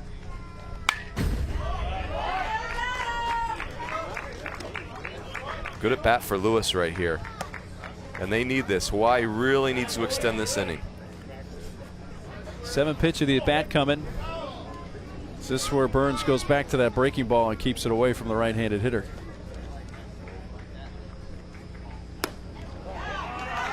Well, he did. Missed away. Full count on Lewis. He has had better command of that curveball. It's kind of slurvy. He's had better command of that than his fastball. See if he goes back to a 3-2. Now Lewis went around what looked like ball 4. And Burns sets him down in order. New Jersey smelling that U.S. title. They lead it by 1.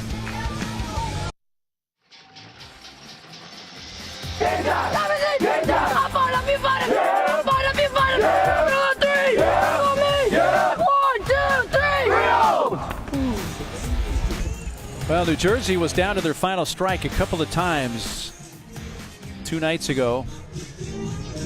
They were about to see their tournament come to an end, but they win in miraculous fashion, and now they're going to be 3 defensive outs away with at least a 1-run lead when we go to the 7th of winning the U.S. title and playing Puerto Rico tomorrow for the Little League Intermediate Division World Championship. A couple of things to keep an eye on and keep in mind here as New Jersey comes to bat in the bottom of the 6th. Hawaii still has 2 players that need to bat for mandatory play. They are Jake Cantero and Kamanu Vihikite Kahaiali'i. So those 2 will have to bat in the 7th. And the other side to keep an eye on is 26 pitches thrown by Patrick Burns for New Jersey. They would love to keep him under 35, where he would be eligible to pitch tomorrow against Puerto Rico. So that will be the subplot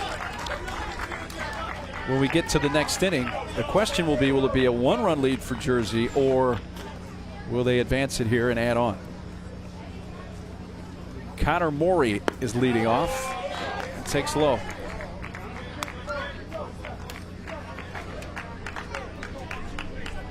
Little chess match in the top of the 7th. Well, guess who's getting loose? Mario Rivera. And that's where this inning right here is so critical. The difference between 5-3 and 4-3 is miles. So much pressure when you're just up 1 trying to gather 3 outs. Well, let's take a look, or let me just run down what happened in the 5th when New Jersey scored the go-ahead run to go up 4-3. Couple of walks, 3 steals, a wild pitch on a strike, a 3rd strike. They scored in the 5th without even putting the ball in play. Crazy. There were 3 strikeouts, 2 walks, and now you have a hitter that does not reach. Good play there by Keaton Tom.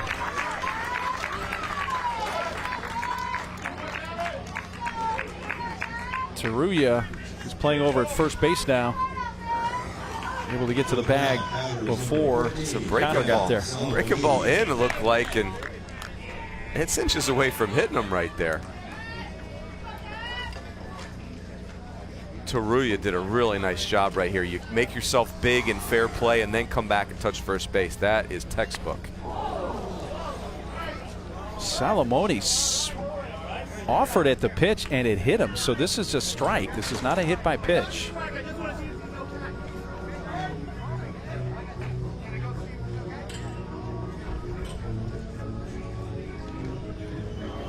Hey. You okay? You all right? He's the trainer. Just relax. Stop shaking. Relax. Relax. Relax. He's okay. He's okay. He's here. Brad, he wants to say he's sorry. It's okay. It's not your fault. You okay? Hey, want to walk a little bit? Stretch it out. Throw it over. Stretch your arm out.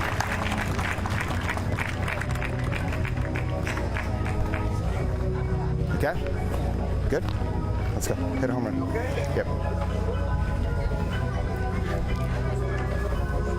Saw Damon Lewis for Hawaii come over. Let's watch this again. I don't think there's any question. He goes around on this. And it hit him near the right shoulder, or yeah, the right shoulder. So that's a strike. Salamone back in the box. You know, Niels, it's 2 hitters in a row that swung at a pitch that almost hit him. It's almost like they think it's a breaking ball that is going to break away from them. They're offering at it.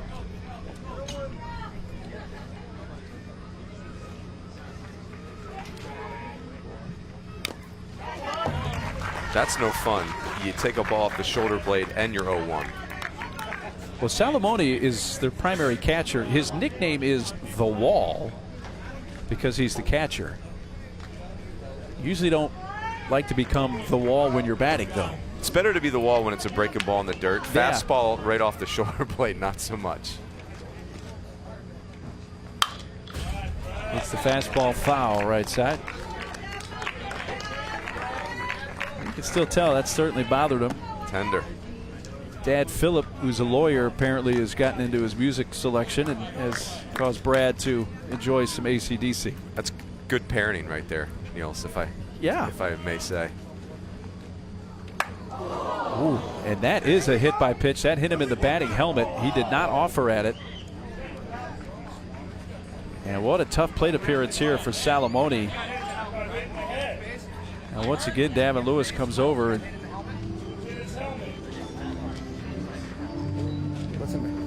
I want you to go to first base, and then I'm going to run for you, and then we'll talk about it, okay? You okay? Yes, he's a little frazzled. Sure. He's scared more than anything, right? More scared than anything? Go touch first base and then come back to me. That's good managing by Jeff Gorman there. Really good managing right there. And That's tough kid in awesome. Salamone. That's emotional. You get hit twice in one at bat. You get hit in the head. That's a lot of anxiety right there. Good man, really showing some toughness. That's awesome.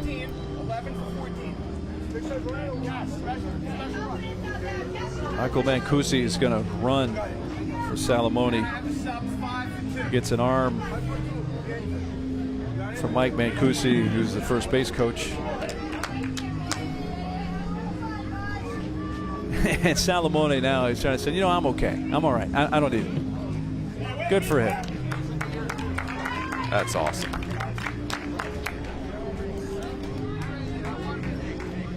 Well, coach is like, nah, you know what? Let's take you out. I'm glad you're doing better, but I'm going to bring in Mancusi to run for you. Take one more look at this, and definitely got him Take his back. right in the ear hole. That's all I want you to do. I just want you to regroup yourself. Give him The some batting water and helmet. Gatorade, please. Help him out. And keep in mind, he's the catcher. You know, when you come back out defensively in the next inning, 3 outs away from the championship game, you want this guy thinking clearly. Hey. I mean, that got him. He's a right-handed hitter, and that got him in the right ear hole. Salomone's thinking, are we playing baseball or paintball right now? Like, we're just wearing balls. Good for him. Gets himself to first base. Man.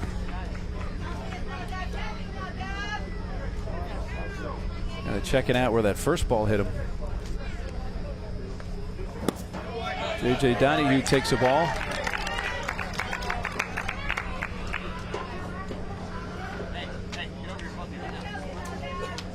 Salamone trying to take some deep breaths and just gather himself.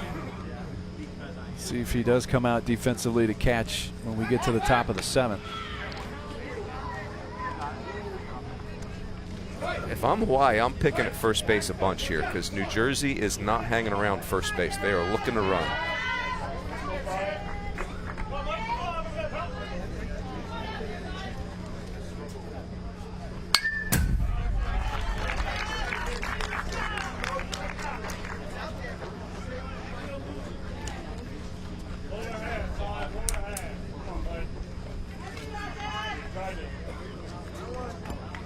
Michael Mancusi is the special pinch runner at first. 1 out in the New Jersey bottom of the 6th.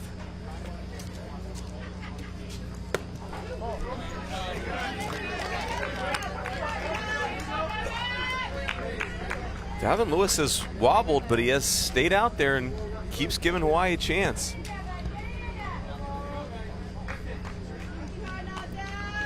New Jersey still with only 1 official hit, that 2-run single by Patrick Burns in the 3rd. That runs inside and almost got Donahue. 3 Hawaii errors, all relatively early in the game, led to 3 unearned New Jersey runs. And the problem for Lewis right now, the fastball command, he's really lost the feel for that pitch, so he's left with breaking ball.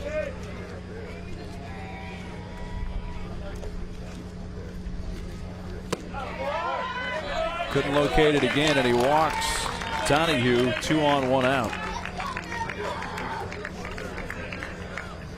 As you said earlier in the inning, Runes, 5-3 is a much bigger hill to climb, obviously, for Hawaii than 4-3. So a couple of big runners on base for New Jersey. And how much gas in the tank does Davin Lewis have left? The other good news for New Jersey is if you have to go to a bottom of 7, you've turned your lineup over. Here comes Jamie Aloy, the pitching coach for Hawaii. Let's see if they make a move here.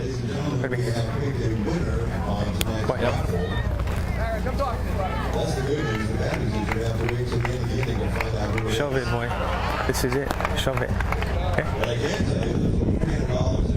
18 inning. Yeah. 18 inning. Yeah. So the new pitcher will be Zach Pasquale for Hawaii when we come back to Livermore. U.S. Championship game from Livermore, California in the Little League Intermediate Division. 4-3 New Jersey leading Hawaii. Hawaii trying to keep it a 1-run game and send it to the 7th, which would be their last at bats. They're going to trail it by at least 1. First and second, 1 out. You noticed something here as Jack Pasquale was warming up Runes. I think New Jersey's looking to steal first pitch. This is the hardest adjustment when you come to the bigger field, is holding a runner at second base. Now there's depth in that lead, but I think Mancusi will creep in and steal at some point.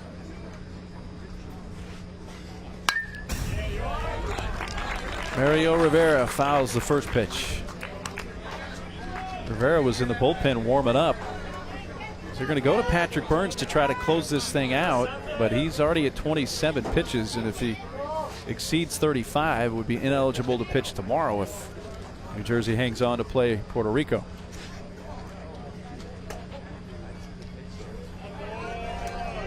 That's a good move by Pascal. If you got a guy that wants to steal third base, freeze him, step off. Throw goes to second for 1, to first, and Hawaii turns 2 and keeps it a 1-run game. 1-6-3. Last chance for Hawaii coming up. They trail it by 1 at the end of 6. New Jersey 3 defensive outs away from playing Puerto Rico tomorrow in the Little League Intermediate Division World Championship game. This is the U.S. final. Hawaii down to their last 3 outs. Trail it 4-3. Patrick Burns trying to close it out. He's thrown 26 pitches. If he exceeds 35, would be ineligible to pitch tomorrow if New Jersey advances to the title game. Hawaii, on the other hand, is going to have to bat 2 off their bench for mandatory play, including Jake Cantero, who's going to come off the bench to lead off. Kamanu Vihikite Kahaiali'i is also going to have to bat in this inning to satisfy mandatory play, but it looks like Andrew Taruya is going to bat next. Cantero gets his first at bat. Number 10, Jake Cantero. So here we go, top of the 7th in the U.S. Championship game from Livermore, 4-3 Jersey. I think I'm taking a strike right here, Niels. Pressure's on New Jersey right now. Pressure's on the defense.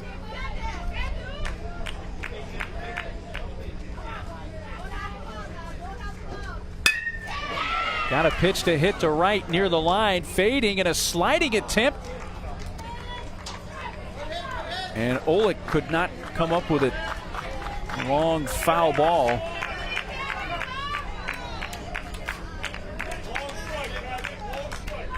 Oleg almost coming away with the first out of the inning in foul territory. I think that pitch looked a little too good to Cantero. I'm with you, taking a strike there, but he's like, That's not Hawaii style. They're in go mode.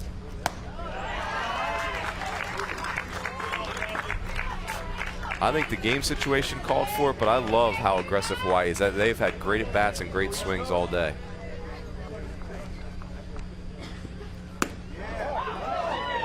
That kind of ran back in on Cantero and missed, and it's 3-1. And that's this challenge for Burns right now. Much like Lewis on the other side, he's just got a better feel for the breaking ball than the fastball at this point. Pitch counts at 30 for Burns. And that is a 5-pitch walk to Jake Cantero to lead off the 7th. That's the tying run. And the manager, Jeff Gorman of New Jersey, just shaking his head. He's got some decisions to make here. He's got to win this game, obviously, to play Puerto Rico tomorrow for the title. But his guy Burns at 31 pitches. And I think at this point, this game's in jeopardy. He's going, if he thinks Burns is the guy, he's going with him, and it looks that way.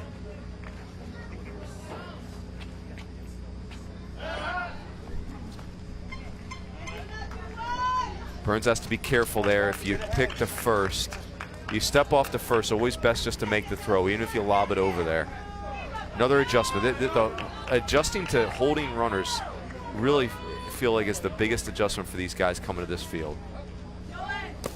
Ball 1 down low. Here comes the throw to second, and a steal for Cantero, and the tying runs at second.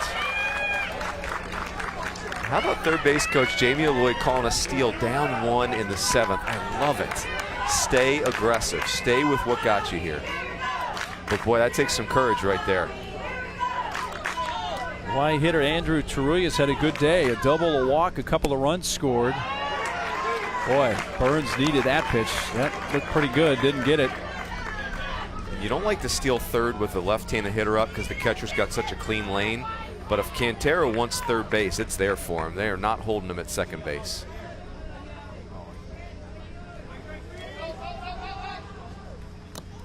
He went around, but that's going to allow Cantero to advance to third. That stolen base, Niels, changes the game because now can you really afford to throw Taruya the breaking ball that you just beat him with? I don't think you can because a wild pitch ties the game. So you got to go fastball here.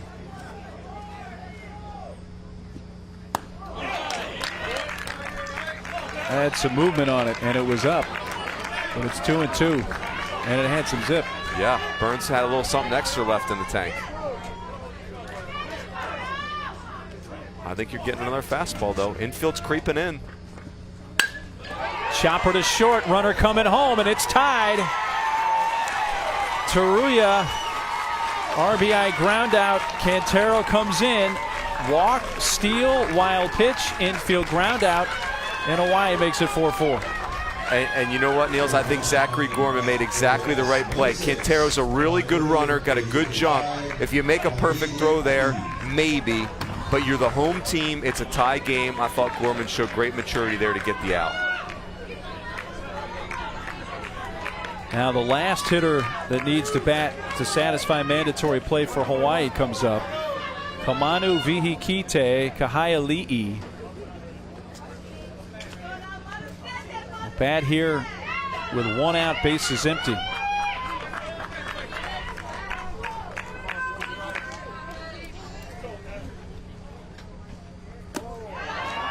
I mentioned the full name, Kamanu Vihikite Kahaiali'i. You can just call him Manu if you like. That's the nickname. I'll elect that option. Thank you, Niels. Wave and a miss, 1-1. Beautiful name. And I tell you what, the pressure is much less now on Manu since the game is tied. That is correct. 1 ball, 2 strikes. Jake Quintero, I mean, as a pinch hitter, really a guy that didn't start the game, great at bat. You steal second base in a high pressure situation. Maybe just a bit low. That was close. And obviously you see the pitch count now at 40. So Patrick Burns, this burns him as far as even if Jersey's able to win, he could not pitch tomorrow against Puerto Rico. He hits the strikeout, his 3rd, and there are 2 outs.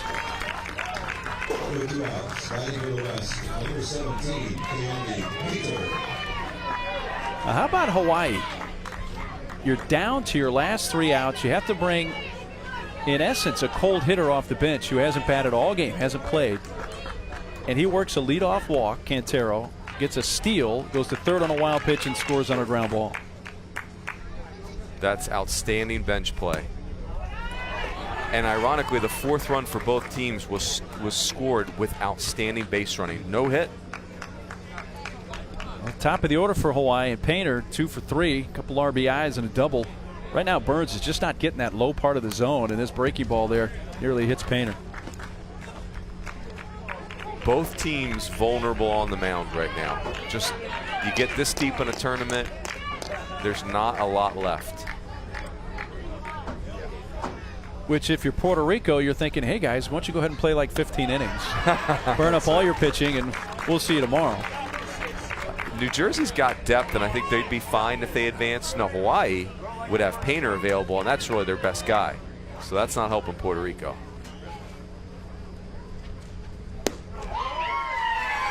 Wow. Painter walks, and now you know what's on his mind. It's not only stealing 2nd, it's probably stealing 3rd as well, is already what he's thinking. And Jeff Gorman comes out. He wants to talk to his team. No. You got to finish this game, dude. What do you mean? Are you telling me you can't pitch? What are you telling me? It's fine, I'll pitch. You got to tell me you want this. You're my guy. I need 1 out, and it's top of the order, and we score a run, we go home, right? Are you okay? You sure? I want to talk about the pickoff play. How are we going to pick them off? All right. So the first ball, let's throw them a curveball, right? And go and throw over, and then come in and fast pitch them. All right. All right. Yeah. Come on, let's go, Peppers. Peppers, you're my guy. Let's go.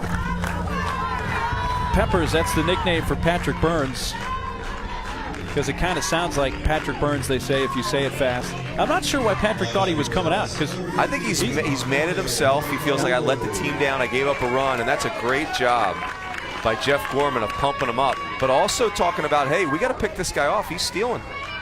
He may not have to throw a pitch here, Niels. There's an out to be had at first base.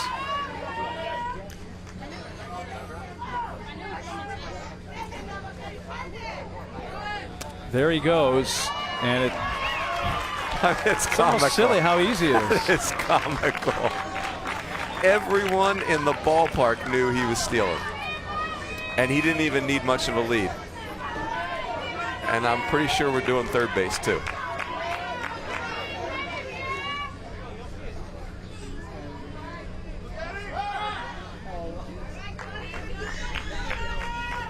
this is a hard play in college, in the minor leagues, in the big leagues, holding a runner at second base. And it's nearly impossible right now. The only thing you can do is what Patrick Burns just did right there, is really quick pitch. And it looked like Painter was going, but he read that and stopped. Makane Honokaupu. Honokaupu 0 for 3 today.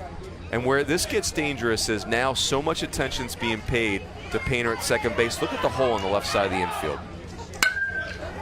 Bounce to the right side, a big hop, a little juggle. Out is the call, and that's big because Painter was headed for the plate. If that call is safe, Hawaii's got the lead. Wow, was that close? Honokaupu, bang at first. Hawaii does tie it. It's 4-4.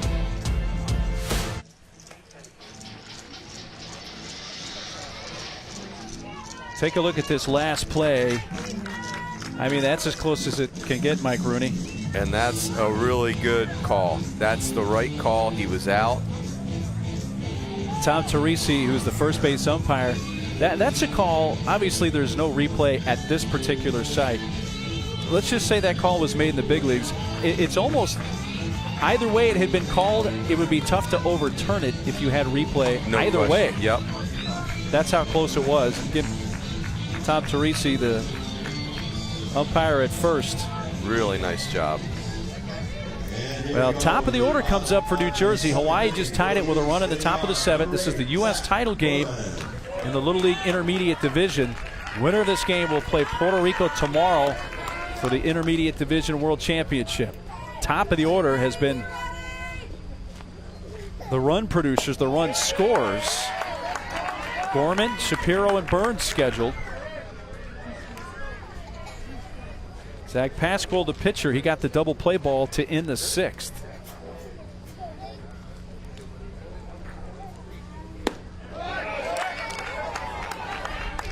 Two balls, no strikes.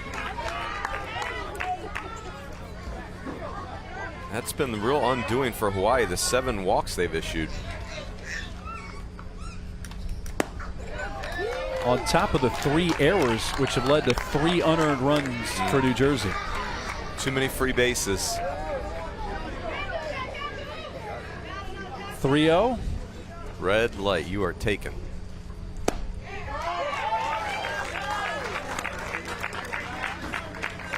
For me, Niels, I'd take again. Zach Gorman is a really good contact guy. He's super fast. Whatever pitch you get 3-1, you're getting 3-2. I'd take here. Full count. It's a good take. And you'll get that same fastball right now. All the runs scored by New Jersey have come from the top of the order. Gorman has scored twice. Shapiro scored twice. There's a big 3-2 pitch. Wow, Zach Pasquale comes back from 3-0 and strikes out Zachary Gorman for the first down at the bottom of the 7th. Zach Pasquale is really clutched up for these guys. Gets that double play to get out of a dangerous situation in the 6th, and a big strikeout right there. Fastball down in the zone.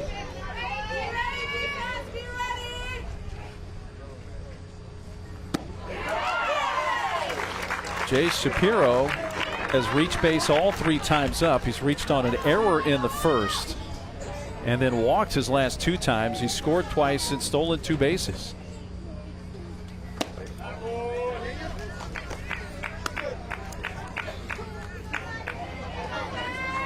Little smile for Jace. He's thinking, man, maybe if I wear that, I'm at first base. And we get Burns up here. Steady just whacks it into right. And has a 1-out base hit, and there's the potential winning run at first for New Jersey. That's just the 2nd hit of the game for New Jersey. The other one is owned by Burns, who comes up here. He drove in 2 with a single in the 3rd. And this is clearly the most dangerous hitter in this lineup.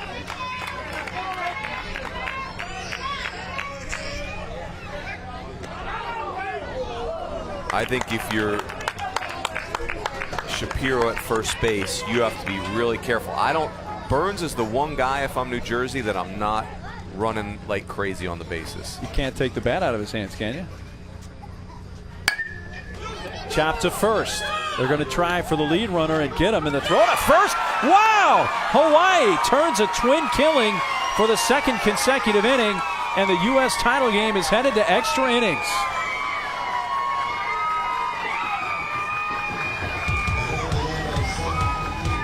What a turn, Niels. Teruya to Aloy. Teruya, Hawaii's coming to bat.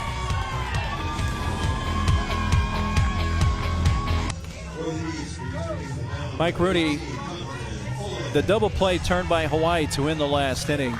The degree of difficulty was off the charts. Off the charts. I mean, Teruya, it's just hard to get the out at second base. The runner's got a huge jump. You have to throw accurate. Look at Aloy clear the runner and throw a bullet to first base. Boy, that is... And Teruya has hustled back and covers up. The 3-6-3, to your point, Niels, that's hard to turn at the big league level. Well, Jonathan Olick, who was the starting pitcher, comes back into the game. Now, per Little League rules, the starting pitcher can return. He threw 56 pitches earlier in the game, and now he's back on the mound in a 4-4 game into extra innings. We're in the 8th. In Livermore, California, in the U.S. title game in the Little League Intermediate Division. 3, 4, and 5 hitters now for Hawaii. And Olick's exactly the kind of kid that can do this. He's not your power arm trying to blow people away. He's a strike thrower, crafty, mix and match, and again, only threw 56 pitches in the first half of the game. Burns has moved back over to third. Aloy does not have your prototypical size for a 3-hole hitter, but he's got the swagger. He's a good hitter, and he knows it. Aloy takes a strike. Hiva doubled and scored in the 4th. He's struck out a couple of times, but he's been a part of a couple of key double plays the last 2 innings for Hawaii. The lineup that's on the field, by the way, for New Jersey right now is their original starting lineup. So we've come full circle. Burns back over at third. And I know he's still, you can tell by the facial expression, he's still upset he wasn't able to close out the game in the 7th on the mound. Bouncer to first. Connor Morey steps on the bag.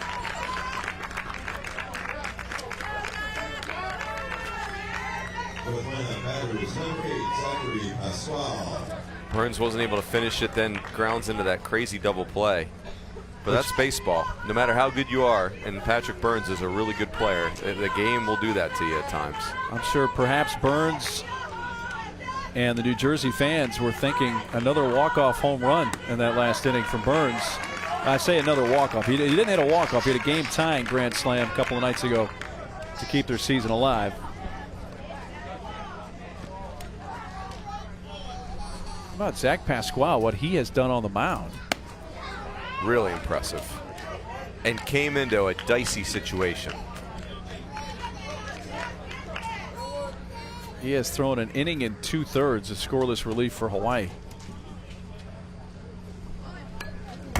Bunts it foul. Hawaii's never led in this game. They fell behind 1-0, tied it at 1. Fell behind 3-1, tied it at 3. Fell behind 4-3, they tied it at 4.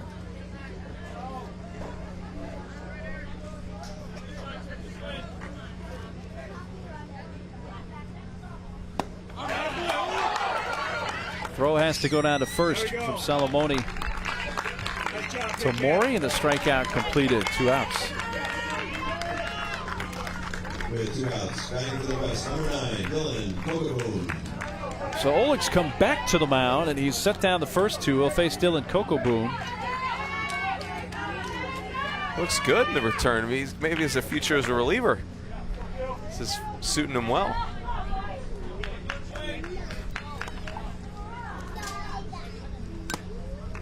Foul tip, strike 1.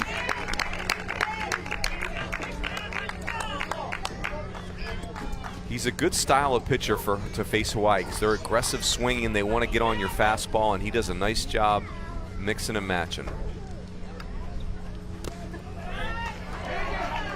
Olick slider down low. Kokoboon with a sac fly to right in the 4th produced a run. which at that point made it a 3-2 game. They were down.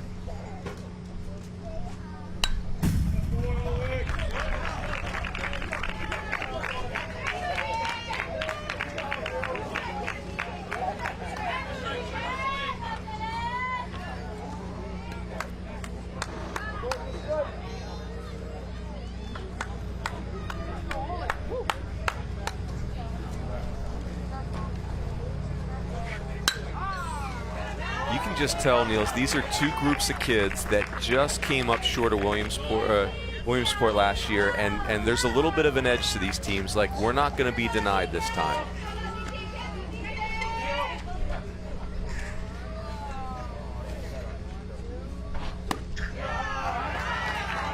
Two on Kokoboon.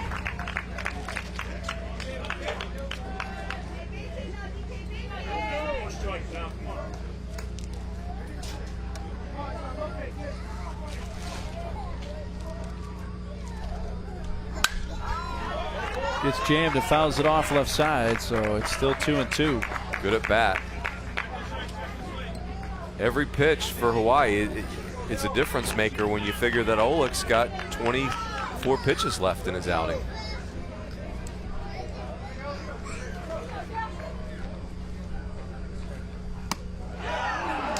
Three and two. I think the other part of this game is there's anxiety here, there's adrenaline, and I think the fatigue factor is maybe a little bit higher than normal with what's at stake.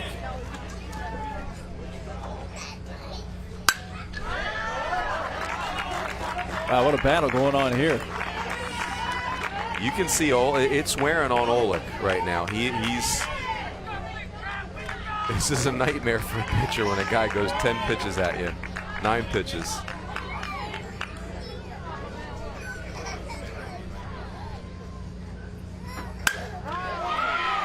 To right field, to his right, a tumbling grab is made by Rivera, and down goes Hawaii in order. 4, 5, and 6 due up with Oleg to lead off when we come back. Hey, can we just go for it and let's let it out, all right? We need one run where it's a tie game. We score a run, we win, we're in. Let's go. There's no reason for anybody to be upset now, all right? Let's go, on 3, Freehold. Ready? 1, 2, 3. Freehold! Let's go! We've seen some really nice coaching on both sides in what has been an emotional contest. I'd like him to come up here and coach us in the booth, Niels. You're right. I mean, outstanding leadership in both dugouts. A run wins it for New Jersey. Cleanup hitter Jonathan Oleg, the pitcher, leads off.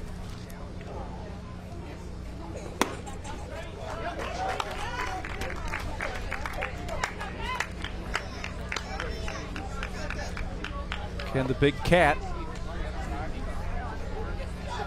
reach base to lead off the inning for New Jersey? If anybody for New Jersey deserves to be the hero, it's Oleg, because this has been a yeoman's effort on the mound for him.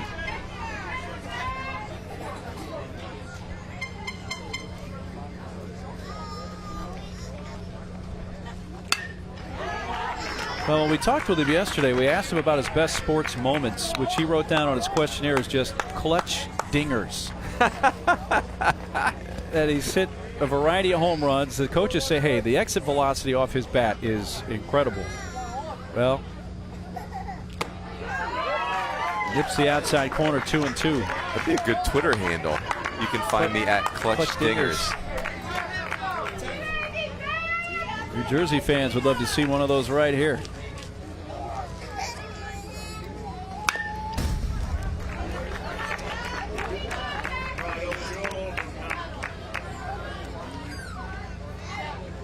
The 2-0 swing was not single to the opposite field swing. That was the Clutch Dingers swing. I like it. Looking to go deep sauce here. Oleg, left field, it will stay in the park. Kokoboon hauls it in.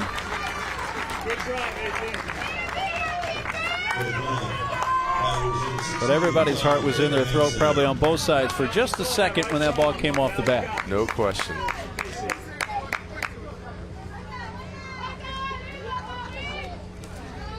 One out. John Abrahamson is the hitter for New Jersey.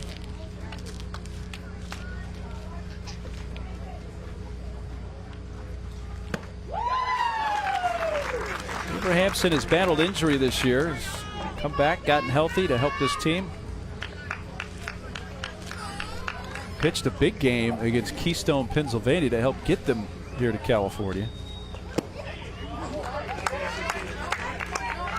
Just a great 2-year run for both clubs, and especially New Jersey.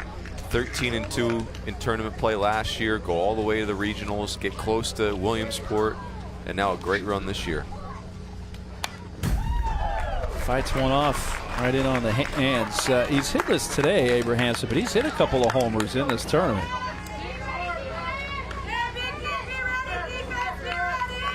A run would win it for New Jersey. We're in extra innings in the U.S. Championship game from Livermore, California.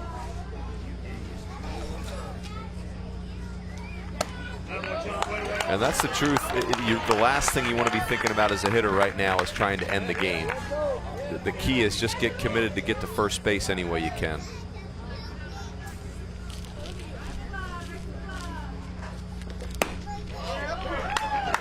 Three and two. Love how Pasquale pitches at the bottom of the strike zone. That always works. Any league, any park, any level.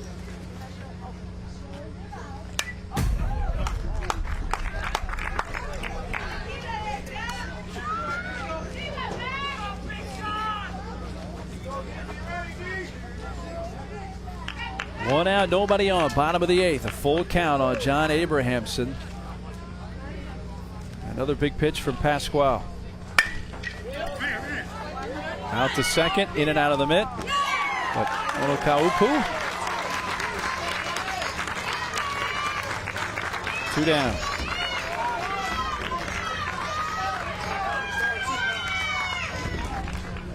If this game does get to the 9th, Hawaii would have the 6, 7, and 8 part of the order due up.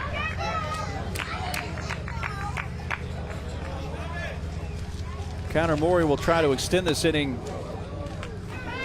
for New Jersey, and he ducks away from ball 1 up and in.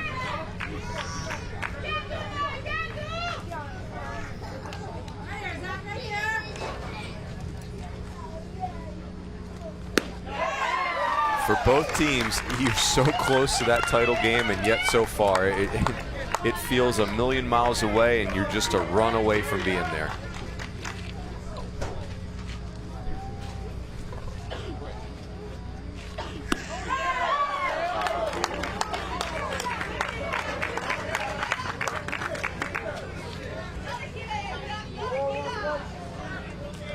Connor Morey, who turned 14 back on June 26th.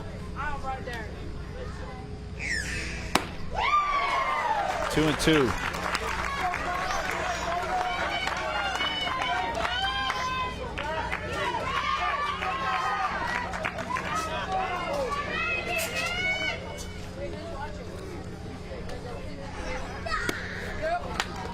That one way outside, and the count runs full. Pasquale has gone deep in the count. All the hitters in this inning.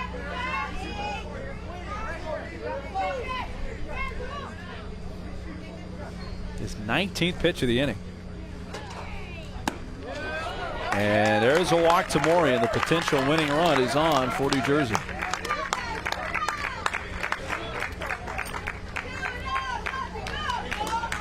You know, Morey's a first baseman, so you wonder if he's the guy to be stealing bases. But that's been New Jersey's MO, is run, run, and run some more. That ball got away, but there's not a lot of foul territory there. Got hit Morey in the knee. You're less likely to run now.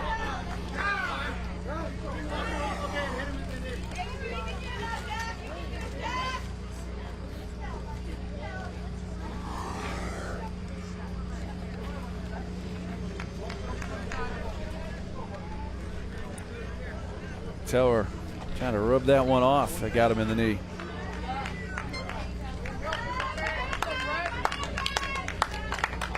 Salamone, the catcher, hit by a pitch last time up. That was an emotional plate appearance. He swung at a pitch that hit him in the shoulder, and then the at-bat finished with him getting hit in the right ear hole of his batting helmet. You can see just the tension on the face of all the hitters at this point in the game. Every hitter feels like it's up to them, and it's how the game tricks you. It really is just about getting base runners, but you can see every one of these hitters feels like they've got to be the one that changes the game.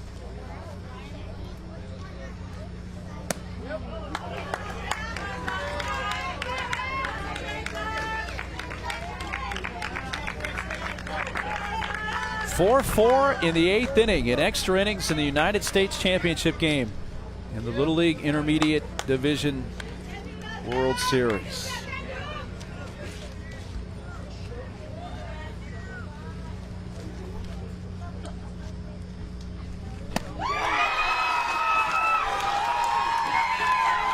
Second strikeout for Pasquale. We're headed to the 9th, and Livermore still tied at 4. Looking into the Hawaii dugout, that's the hammer which the Hawaii players touch for good luck. And I'm sure that hammer has been getting a lot of touches here as we're in extra innings of the U.S. Championship game from Livermore, California. Hawaii and New Jersey playing for the right to play Puerto Rico tomorrow for the Little League Intermediate Division World Championship. We're 4-4 into the top of the 9th.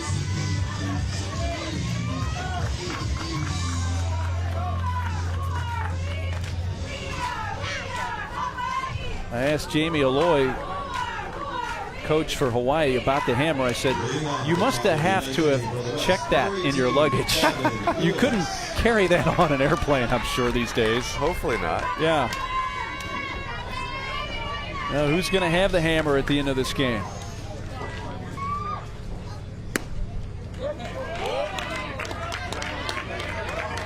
David Lewis, 1 point pitched in this game, now playing third base. He singled back in the 4th.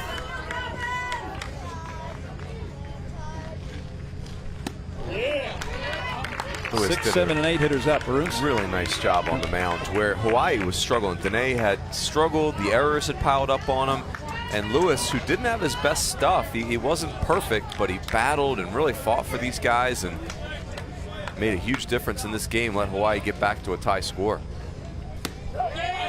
Strike 3 call on the outside corner. He gets Lewis looking. You saw the pitch count is now at 77 for Oleg. You have to keep an eye on that because he can't pitch past 95. He can finish off a hitter and exceed 95, but that would be his last batter. So he's got a little room to work with here, but probably go to Mario Rivera at that point. He had warmed up earlier.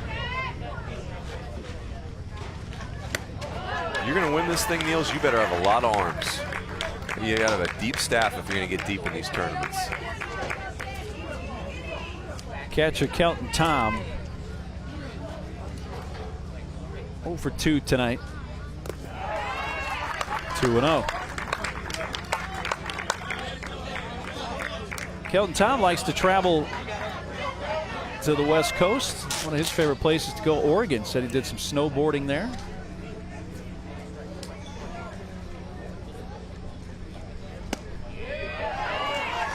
Three and nothing.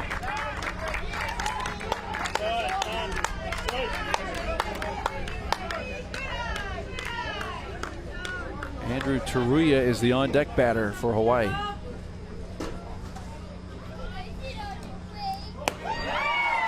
Four-pitch walk. Tom is on. And I think if you're a Hawaii, Runes, anything that gets you closer to the top of the order with Painter and Honokaupu is a good thing for Hawaii. No doubt. Jeff Gorman, the manager, out for New Jersey. Hey, we're going to turn a double play with Jace right here. So let him come in and get this knuckleball. Jace, come to pitch. First, you're going to go for yeah, they're going to strike tied for pitch. Yeah. Well, we need the strikes. Mario! Center! Right. Left. You okay? Yeah. You hungry for this? All right, what are we going to do on the first pitch here when he's stealing? Got me a second. Right? What do you want to do on this first pitch when he's stealing? Guys, what do you want to do on this first pitch? Huh? Pitch out. You want to pitch out in the first one? All right. I got that. All right, let's go. It's got to be a fastball pitch out, okay?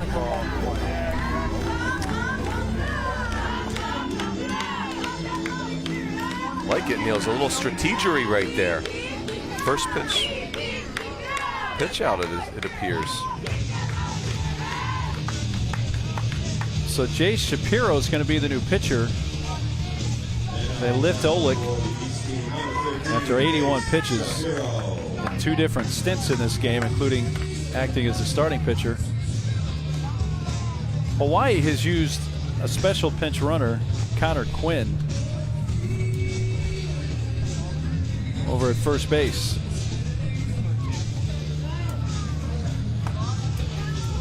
That gentleman, by the way, that you see in the back, that is Gregory Moniz. He's a retired police lieutenant. Spent 30-plus years in the police department in Maui. 30-plus years in Little League. In fact, he was the actual head coach for Central East Maui Little League when Shane Victorino and Kurt Suzuki played for this very Little League. Guy who's seen and coached. A lot of history there on the island of Maui, Hawaii baseball. Greg Moniz, who, by the way, has torn his Achilles. He's got a right, was it right or left foot? I forgot. He's going to have some surgery after they get back to Hawaii. There it is. I was talking with him before the game about that. So I just got to live with it. There he goes, pitch out, and he still stole it easily. Well, they did what they said, but the speed of Hawaii again, and there's the go-ahead run at second. And I'm letting Teruya swing right here, even though that's 5 straight balls. He's a really good hitter, and a base knock, you take the lead. 2-0.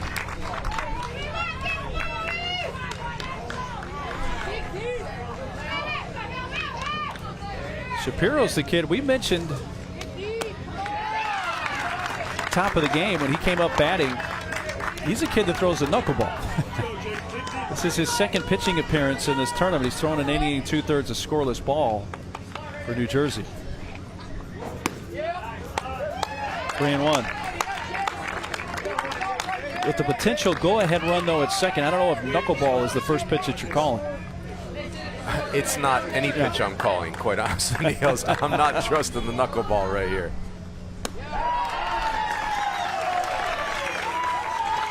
A walk to Andrew Teruya.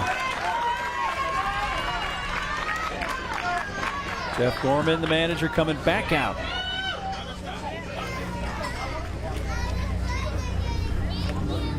Hey, I just want you guys aware that on a ground ball, right, they're flying around third, okay? They don't stop. So get in a little tighter on here and know that if you throw a ball to first base, I guarantee you they're scoring that guy from second base, all right? That's exactly. All right, where are you going to on a steal right now? You're going to third base, right? Yeah. All right, you want to try a trick play on this guy? First base or second? Are you okay? Just throw strikes. Throw the knuckle. Let's get the double play and get out of here. Come on. Well, how about that? You know, the problem with the knuckleball is it's a really easy pitch to steal on. And the base runner can see you go to the knuckle in the glove, and then they know they can take off, because once you go to the knuckle, you can't pick the second base. Now batting for the West, number 1, Daniel. I don't know if Canteros is seeing all that at second base, but boy, he flies. 2 on 1 out. Danelle Daniels takes a strike on the high outside edge. I'll tell you the other thing, and this may sound crazy, Niels, if I'm New Jersey, I'm throwing to second base on a steal. Because you're going to get Teruya at second base, but you're not getting Cantero at third base. That's not crazy at all.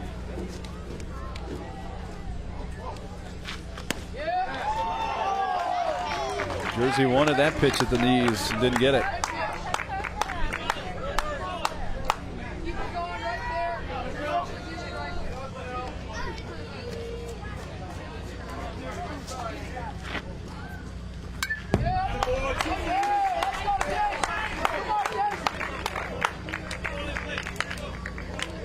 Really surprised that Cantero is still there. Keeps the double play in order. Maybe just hasn't got the right jump yet.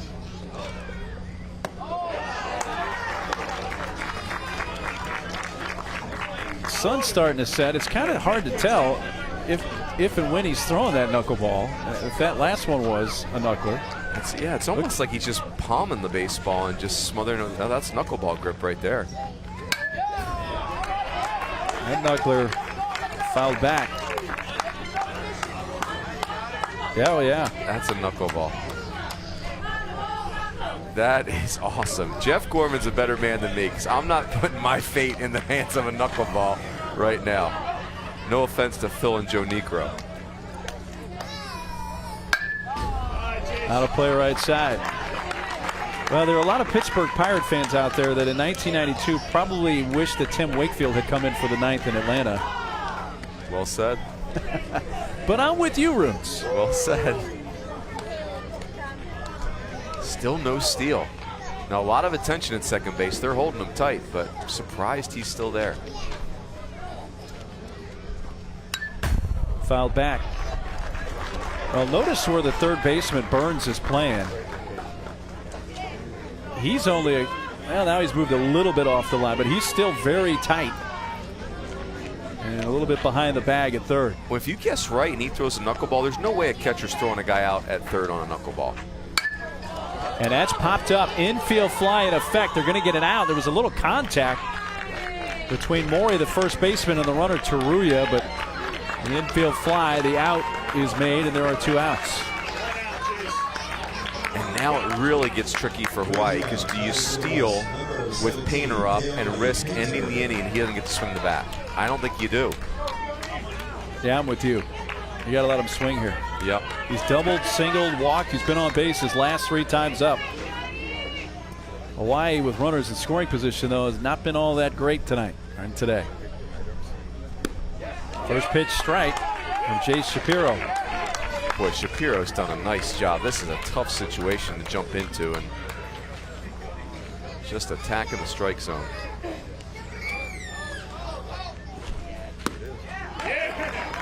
Ooh, Shapiro gets the call on a pitch that was a little bit off that outside edge, and it's 0-2. Tie goes to the knuckleball.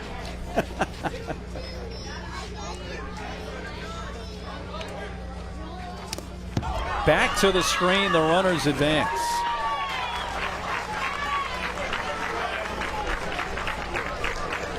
Well, do you risk throwing a knuckleball with the go-ahead run at third?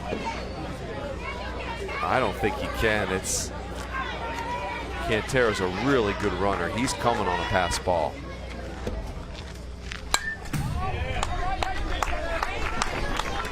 More drama, huh? That's the problem. If you're Shapiro, that's fastball up, which would be, in essence, your out pitch if you don't throw the knuckleball. You just don't have a lot of options right here against Painter, who's a really good hitter.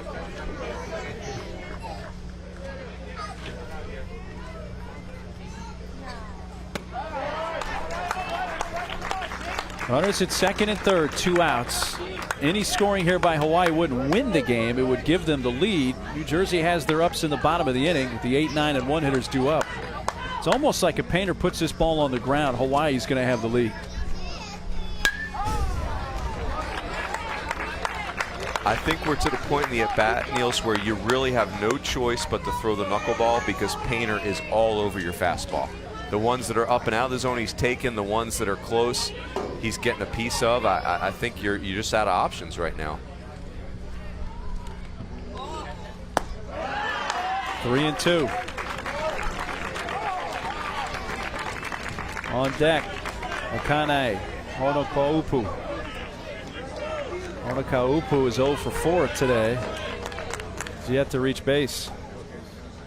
Big 3-2 pitch coming from Shapiro. On the ground, right side, backhanded. There's the throw. Wow, what a play by the shortstop Gorman to keep it a tie game. Well, I tell you what, I thought for sure if Painter hit the ball on the ground. First base umpire Tom Teresi right on that call again.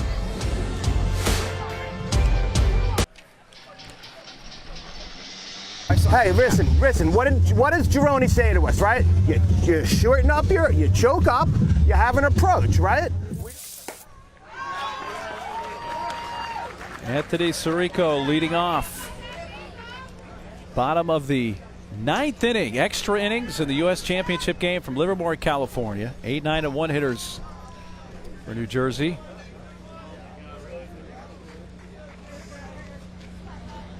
Actually, this is J.J. Donahue batting in this 8th spot. But what a play by Zachary Gorman at short to end the top of the inning. There probably, Mike, haven't been too many balls that Keone Painter has hit on the ground to the left side that he's been thrown out at first. And he hit that ball pretty sharply, though. I mean, just the combination of you had to backhand the baseball, still make an accurate throw, which is really tough, with an absolute flyer and Painter going to first base. With the game on the line, or at least the lead on the line. Foul tip, and Pasquale fans Donahue for the first out of the bottom of the 9th. How about Zachary Pasquale? This kid must have ice water in those veins, because he has not shown any emotion at all. There. Trotting around like it's a bullpen session, not the U.S. title on the line.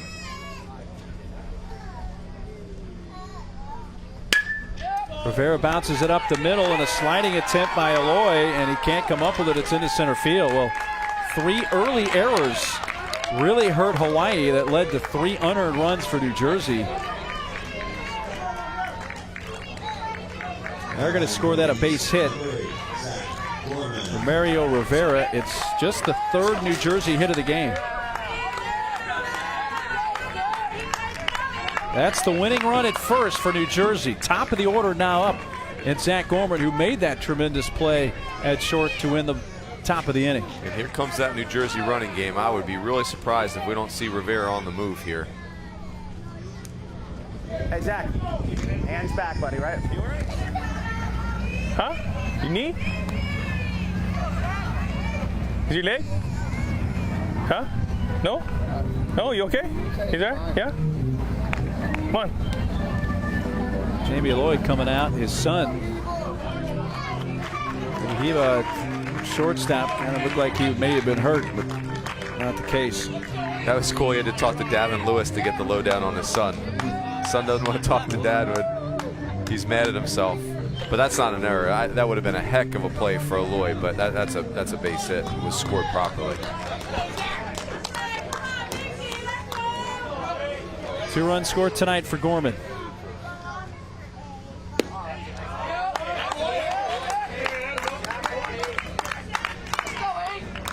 Rivera represents the winning run at first for New Jersey with 1 out in the bottom of the 9th. Gorman has played an excellent game. 4 stolen bases. High drive to left. That's hit deep. And New Jersey wins the United States Championship.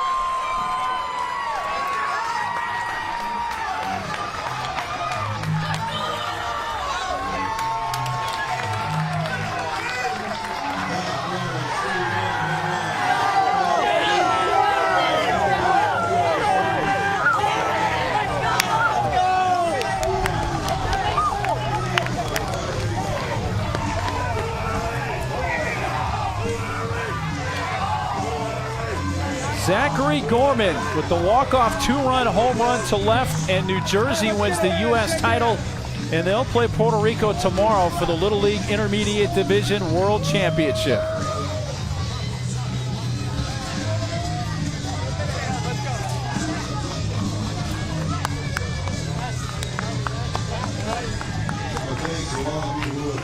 Wow, what a game, Mike. 2 great teams going at it, and it had to have a magic ending. Zachary Gorman's been all over this game. Elite base running, great defense that kept Hawaii down in the top of the inning, and then he gets all over this fastball. Time to be the hero. And all Zach Pasquale could do is watch it. The Hawaii's relief pitcher had gone 3 scoreless innings of relief. Hawaii finally blinks, and Gorman wins it for New Jersey.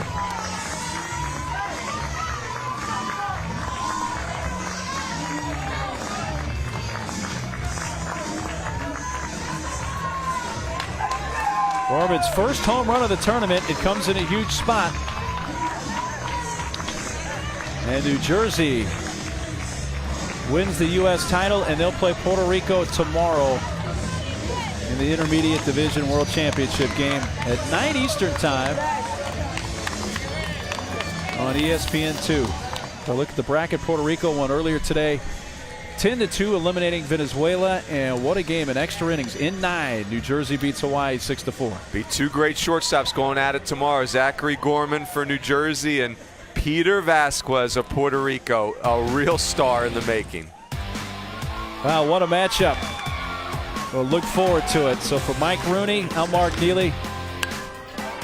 And final in 9, 6-4, New Jersey eliminates Hawaii. For Runes, I'm Niels. So long for now from Livermore, California.